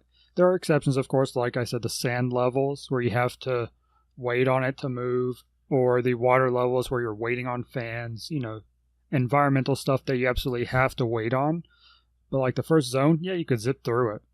I was looking through the wiki on it while you were talking about something that amused me was you have a 10-minute time limit on an act. Shouldn't 10 minutes? Sonic? 10 minutes. That's kind of ridiculous. You're supposed to be going fast. So I don't think I've ever hit the time limit on a level. Ever. Yeah. It's a bit extreme. Did this one have a special level to it? Or no? Special level. Yeah. You mean like if you collect It did. If I remember right, this is the one that had the ring at the end of the level. I don't remember how you get to it, and that sounds horrible. I'm sorry. I don't remember how you got to it, but the special stage in this one was you're in like this cross-shaped thing with, I want to say, gems all around, and the thing is constantly rotating, and you have to, you're in ball form. Yeah, you know what I'm talking about. Yeah. Thank God. Yeah, this one was where if you finished a level or reached the end of an act that didn't have a boss with 50 rings, a large ring would appear and you could jump through it, and it'd take you to a stage. And you'd have to bounce off bumpers and walls to find the Chaos Emerald, which was your main objective in the game, which is funny because you didn't actually have to get them to beat the game. These were in a special level, a special bonus level instead of actually being in the main levels as part of the plot. But if you collect them, you get the better ending. If you don't, then you don't. It's but you have it. It's like I said, it's interesting that it's not something that you can just access. You had to have the coins for it, and certain levels that wasn't easy to do. Yeah. thinking of the fire levels in particular. I don't know if there were. I'm sure there were in one. It's hard to remember what levels are in which Sonic, because I played 1, 2, 3, and Knuckles a ton, so they all kind of bleed together. Yeah. But depending on the game, and I'm sure one had at least one or two or one level of each type, but the fire levels were particularly brutal if you didn't have the fire shield. Yeah. And the sand levels would just murder you with not being able to go anywhere at times. Yeah. They'll always have a place in my heart. Don't get me wrong. I mean, I played through a solid portion of the Sonic franchise as a whole, and this was the first. And again, just retreading an old story, this was one of the first Sega Genesis games I ever played as well, through a random, awesome, fucking cool dude in my youth going, yeah, here, let me fucking hook this Sega Genesis up. Here's a controller, kid, have fun. Pats me on the head and goes about his life, and I'm like in awe. So, Sonic, in general, will always hold a place in my heart. And this was the first. Released in 1991. Again, most popularly well-known for it being a packing game with the Sega Genesis as a whole. Sonic has had a rough life, I'll give you that. He's had a lot of ups and a lot of downs. But this was the first one. Let me just ramble off my last three for the S's, Chris, and I'll let you have it. Okay. Because I know you have some S's as well. Street Fighter 2, The World Warrior. This is specifically the arcade version. Yeah. Just want to throw this one out there, just because this as well is the start of a well-known franchise. Yes, there was a Street Fighter before Street Fighter 2. Yes, there was. There was a legit one. It's not well known, rarely talked about. It's Street Fighter 2 that started a motherfucking phenomenon in the fighting franchise, in the fighting world. Yeah. And this was the first one on arcades in 1981. I will say I played it a few times. There was actually a local thrift store that had this game in the front, and I played it a few times. Was never good at fighting games, especially back then. I mostly played this game when it came out for the Super Nintendo, but just want to throw it out there. This was the first. Super Castlevania 4. I've only ran through this game in its entirety one time. I did like all of the additional things that this brought to the table, especially with the graphics and the music. That's always going to be a thing with these upgraded games. The rotating levels that was pretty cool. The way the bosses were designed, this all this shit that uses this mode 7 graphics stuff was pretty cool. It's more Castlevania. It's more the old Castlevania, not so much the Metroidvania stuff that we know today. Really good game. Enjoyed it. Had a good time. Kind of about the same thing I'm going to say for Super Ghouls and Ghosts. By this point in my life, I had well been beyond, have played and have beat Ghosts and Goblins for the NES. Mm-hmm. This was definitely a little bit, it was definitely an upgrade. Better graphics, same feel, same gameplay, it felt the same, but you had more power-ups now, you had more armor power-ups. Different graphics. Also, I think there was a little bit of Mode 7 stuff in it. Cool area, definitely cool area designs. I specifically remember toward the beginning of the game, there was a area where you were jumping of course in a platform situation. You were jumping over logs in what seemed like an ocean, maybe a lake or something like that. And these waves would come splashing over your character from the background of the screen to the foreground of the screen. And you had to be situated underneath like a rock or something. And if you weren't, the tide would wash you away. Stuff like that was pretty cool. Not as hard as Ghosts and Goblins, I don't believe it was. I think I've ran through that game a couple times, but that Super Castlevania 4, definitely games that were, they're known staples for the SNES. I believe I think both of those games were on the SNES Classic. I have to double check on that, but yeah, just good games in the S department. I figured I'd give them both a little shout out. Chris. Yeah. So in the S's, the other one for me is Streets of Rage. I really started on Streets of Rage 3, but I talked about it previously. I did go back and play Streets of Rage. I played all three. I played all three again. And one, not terrible. Back then, it probably wouldn't hold up to, your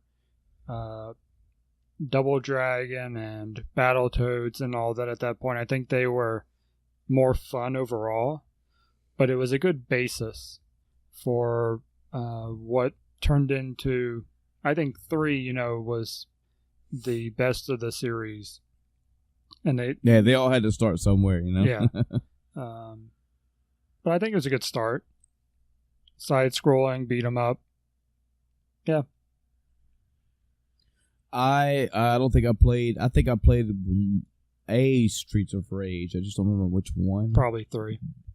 It might have been 3. Yeah, but never to completion. I don't even think I beat the first area. I again can respect it from afar. I've only in the past decade or so have I heard the actual popularity of this game. Like, apparently people really love the Streets of Rage games. I never caught on to that fever. I never caught that fever from other people also. But yeah, it's definitely a noteworthy game in the beat 'em up genre. That's for damn sure.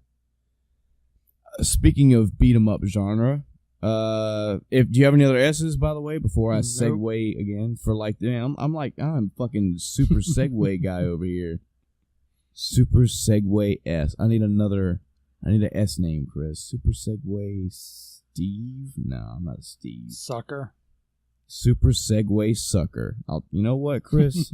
After killing my fucking character last night, I'll give you that. You didn't die. You went unconscious. You're right. You don't die. You immediately got brought back.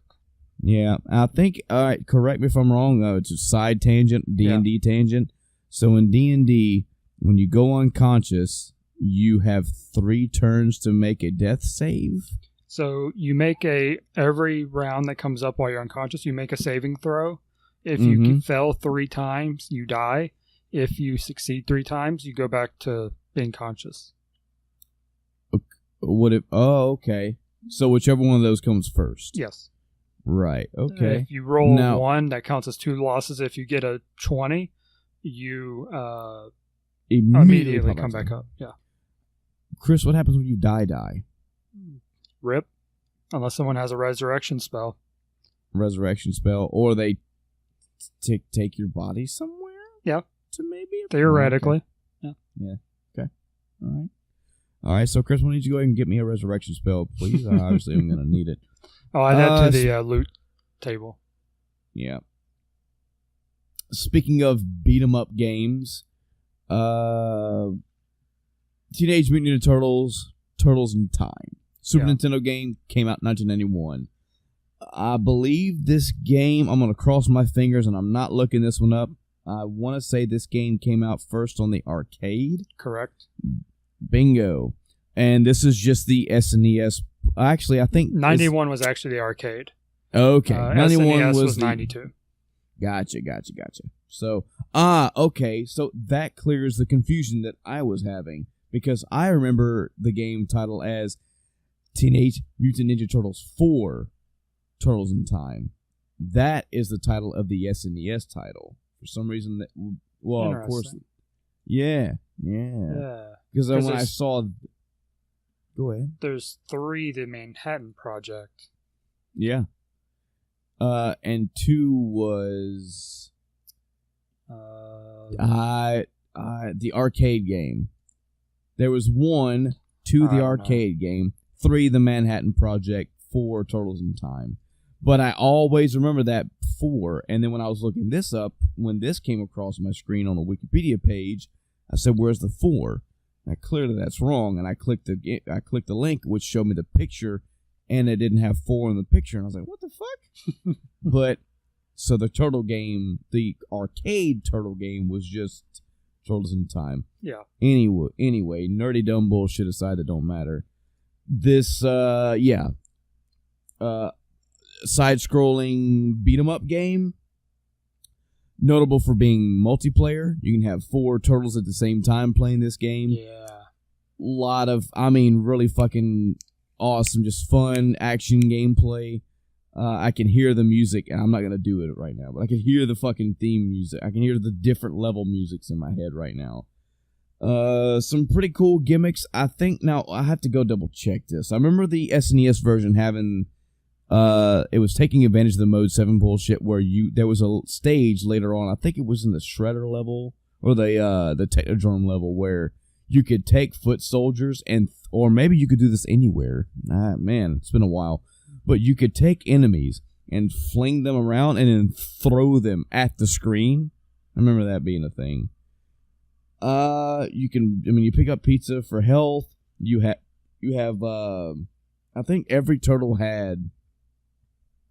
Why the fuck did I say that like it was a fucking bullet on the back of the box? You could pick up pizza and heal yourself in a Ninja Turtles game. Cool, right, kids?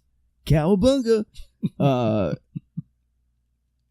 I think all the turtles had different special moves they could do. Like I think Raphael could spin with his blades out in like a hurricane type move. God, I feel like I hate talking so fucking ignorant about this game because I played it a lot. I definitely played it a lot on the Super Nintendo, but really upbeat, charming, fun, side-scrolling beat 'em up. Ninja Turtles theme, a lot of enemies that you know were there, a lot of characters that you know were there.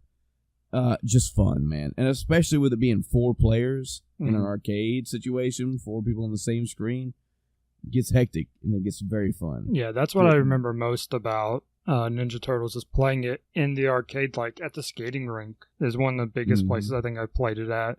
They had an arcade in there and just load in a bunch of quarters and everybody group around and play it. Tiny Toon Adventures is the other T that I have. This is another one of those games that I rented a lot as a kid. I didn't, unfortunately, I never bought it, which always put me at a time constraint. And I remember this game it had some difficult spikes here and there. I don't think I ever actually beat this game. I got pretty far. I wish I could tell you where, but side-scrolling, platforming, you notice this is always a theme with me, but I love side-scrolling platforming games. And this, it was set around they put a Tiny Toon Adventures theme around everything, but it was more just, they were just characters there for show. You could really have anybody. It's side-scrolling platforming.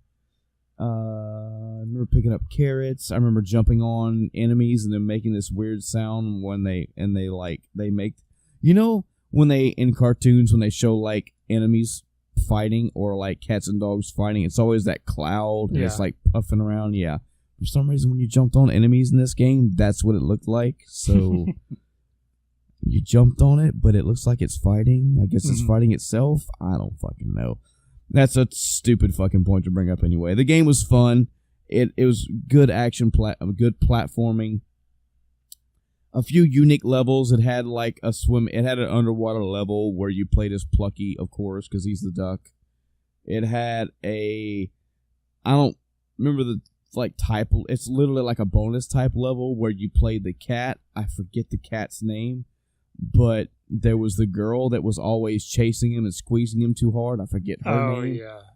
And you were trying to get around this small area. She would chase you around this small room, and if you stayed away from her long enough, you got the bonus or bonus points or whatever.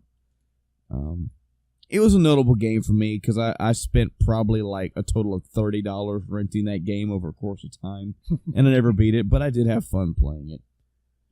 That's all I got for the tease, man. Yeah, I actually had looked at Tiny Toon Adventures, but that wasn't the one that I played. The one I played was a Game Boy game, and that'll be in a couple of years. Yeah. So I wanted to talk for a brief moment I want the audience and you as well, Chris, because you have a glorious imagination. This will come into play as a DM, mind you. I want you to put yourself in a space and time in your life, everybody. I want you to imagine yourself as a young teenage boy, 10, 11, 12 years old, something like that. You know about comic books, okay? You know you're not completely well versed in the comic book era. You've bought some comics from time to time. You have about 10 or 20 of your own. You've read through most of them. You think X-Men are pretty cool. You think comic book characters are pretty cool.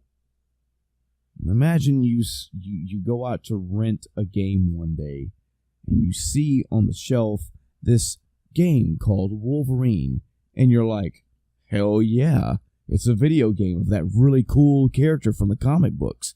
This has got to be great. And you get home, and it's a steaming pile of fucking garbage. I'm going to give you all a pro tip that doesn't mean a damn thing today because nobody plays Nintendo these days, but if you ever itch to go play Nintendo games and then you have a further itch for some weird, obscure reason to look at the companies that made the game before you play, if you see the letters LJN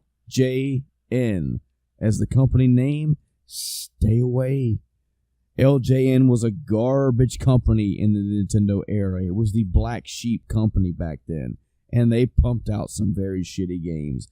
And this was one of them.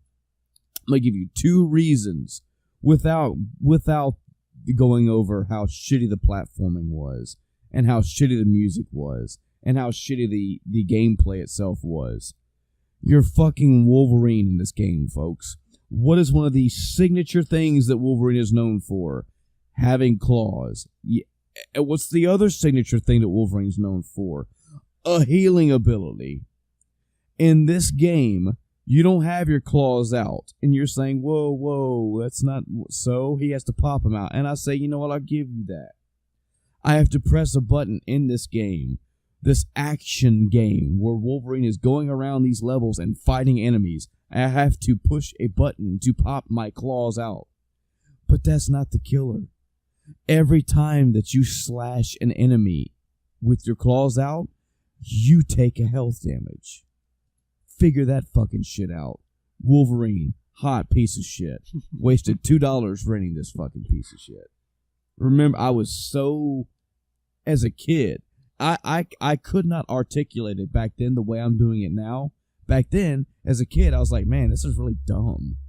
Yeah. I have to push a button to make my claws pop out, and then when I hit somebody with my adamantium claws, I take damage. Why am I taking damage at all? And why isn't that damage coming back to me over time? Because I have a healing factor. Yeah. Garbage. I don't know whose idea that was, but stupid. Other W game I want to talk about just for a brief minute because this is one of those games that I'm working on loosely. Wonder Boy in Monsterland. I have never heard of this game, folks, ever. But it got a remaster or a remake, and I want to say this was released either early this year or last year. I could be totally wrong there. It could be 2 or 3 years old. But the new game is the one that I've played, and I'm mentioning it now because it's a pretty good remake. It took the 2D side-scrolling action sprite. It took all that game is known for, and just gave it a different face. It has almost like a hand-drawn cartoon look to it. You could kind of think Cuphead, but not that style. Not the style that Cuphead was going for. Just the way it was kind of hand-drawn. It keeps the physics of the NES game intact, so the jumping may be a little bit off for you, a little off-putting as well. But they've animated the character to make the style fit. So it has that old school control, but a new school look to it. And on the fly, you can change, not on the fly, but via a menu that's like a start button away or whatever, you can change the music, the sound effects, and or the graphics to the NES style, just like that. So you can play the game with the upgraded graphics, but the old school music and the old school sound effects. However you want to play it. It's a mixture of all three. And I thought it was very unique, and I want to mention the first game because I never heard of that game. I came across the Wonder Boy game on Steam, and I was like, hey, this game looks interesting. I watched a little trailer for it. It's a little side-scrolling, a little bit of old school stuff, but it's charming. Looks cool. Oh, yeah, by the way, dude, you know this game came out in fucking 1991? Whoa. No, I didn't. I've never heard of this game before. So I just want to mention it. It's interesting. I would say go play the NES version, but hell, just get the Wonder Boy in Monsterland for Steam. You basically have both versions there and variations of it. Okay, so that's the first one in the series. Mm-hmm. In 2017, Wonder Boy: The Dragon's Trap, which is the third one, was a remake. Mm-hmm. The first one, Wonder Boy, had a remake called Wonder Boy Returns in 2016. Oh, okay. And it's for Windows and PS4. Interesting. Gotcha. Yeah. I'm trying to run through my Steam list and see which one I have. Wonder Boy: The Dragon's Trap is the one I have. Okay. So that was the remake of the third one. Well, fuck me running. Well, that's okay. It's all good. But Monster Hunter. Apparently, I have a game I want to play, Chris. Mm-hmm. Wonder Boy and Monsterland. That's the first in the series, correct? Yes. Okay, well then that's where I'm going with this, folks. Then no, hold on. The rabbit hole goes deeper. No. So it says it's the fifth game in the series. Holy and the third shit. game in the Monster World sub-series. Wonder Boy 1986 in the arcade. The first three, there are 2 games labeled 3. So apparently the first 3 were in the arcade. And then there was another Wonder Boy 3, the Dragon's Trap, the one that you were playing the remake of, was in 89. Wow. Yeah, so it's actually the 5th one. So what we're getting at here, folks, is I have absolutely no reason to be talking about this game at all. Well, it's loosely based. I mean, it's close in the series to the game that I'm playing right now. It's relevant to something you're playing. Let's talk about Yoshi for a hot second. All right. Last game on my list that I was going to talk about is Yoshi. It's a puzzle game with a Yoshi theme around it. By this point, Yoshi has already been introduced into the franchise via Super Mario World in 1990. And for some reason, they wanted to stick him on a game. They didn't really know what to stick him on. Instead of giving him his own platformer game, they said, let's put him in a puzzle game. Mm-hmm. It's a tile matching, sorta. You have 4 columns that the shapes fall onto, and you have to match the shapes up, and you can go underneath the columns and turn them to swap places. That way the falling pieces can fall where you want them to fall. And there you go. Pretty fun game. I played it for a little while. It was whatever. It's a puzzle game. Didn't love it, didn't hate it. It's whatever. But I want to talk about it because I played it. So there you go, Yoshi. Gave you a solid shout out. Yeah, here's something interesting. I didn't even know this game existed, I don't think. Maybe I saw it in passing. But on the wiki it says it sold 500,000 copies in its first day on sale. Wow. Yeah, I mean, it's selling the Yoshi brand, man. You got to think, this is back when Yoshi was first announced and first around. Yeah. And it's got the whole, here's a new character in the Mario universe. He's a dinosaur. Oh, he's got his own game. Oh, well, yeah. I wonder how many disappointed kids there were with that. Again, I'm not bashing the game. That's not what I meant by that. What I mean is, if you play Super Mario World, yeah, you're Mario riding a fucking dinosaur. Yeah, you weren't expecting a platformer or whatever, not a puzzle game. Hopefully, you read the back of the box, or your parents read it to you. And Probably you weren't like, yeah, shut up, Mom. It's got Yoshi. Give it. And you get home and you're like, what the fuck is this? So I think that's it for the 91 list, Chris, unless you have any other ones that I've rambled over and you didn't get to mention. 2 more that I didn't actually play, but just to mention because of their impact or whatever. Sure, they belong. Toe Jam and Earl. It's the first one in that series. Came out on Sega Genesis. I played the sequel of it, Panic on Funkatron. Fun little game. The other really big one is there's an Ultima game that came out that year. It was this is Worlds of Adventure 2, but it's not the second one. This is one of those things that's there's like 8 of them, but they're like sub-series, like the one we were just talking about was. Yeah. But Ultima's one of those huge game series, franchises, especially when it peaked with Ultima Online later on. Yeah. It's definitely worth pointing out. Yeah. I hate being the downer, but I haven't played either one of those. I've heard a lot of things about Ultima. Apparently Ultima is a big shining beacon franchise. More power to it. I just haven't played. Yeah, I had someone that wanted me to play Ultima Online and try it because we were playing other MMOs at the time. And I'm sure it was an experience back then, but it doesn't hold up. Yeah. It had decent systems overall as far as, MMO goes, but it didn't hold up.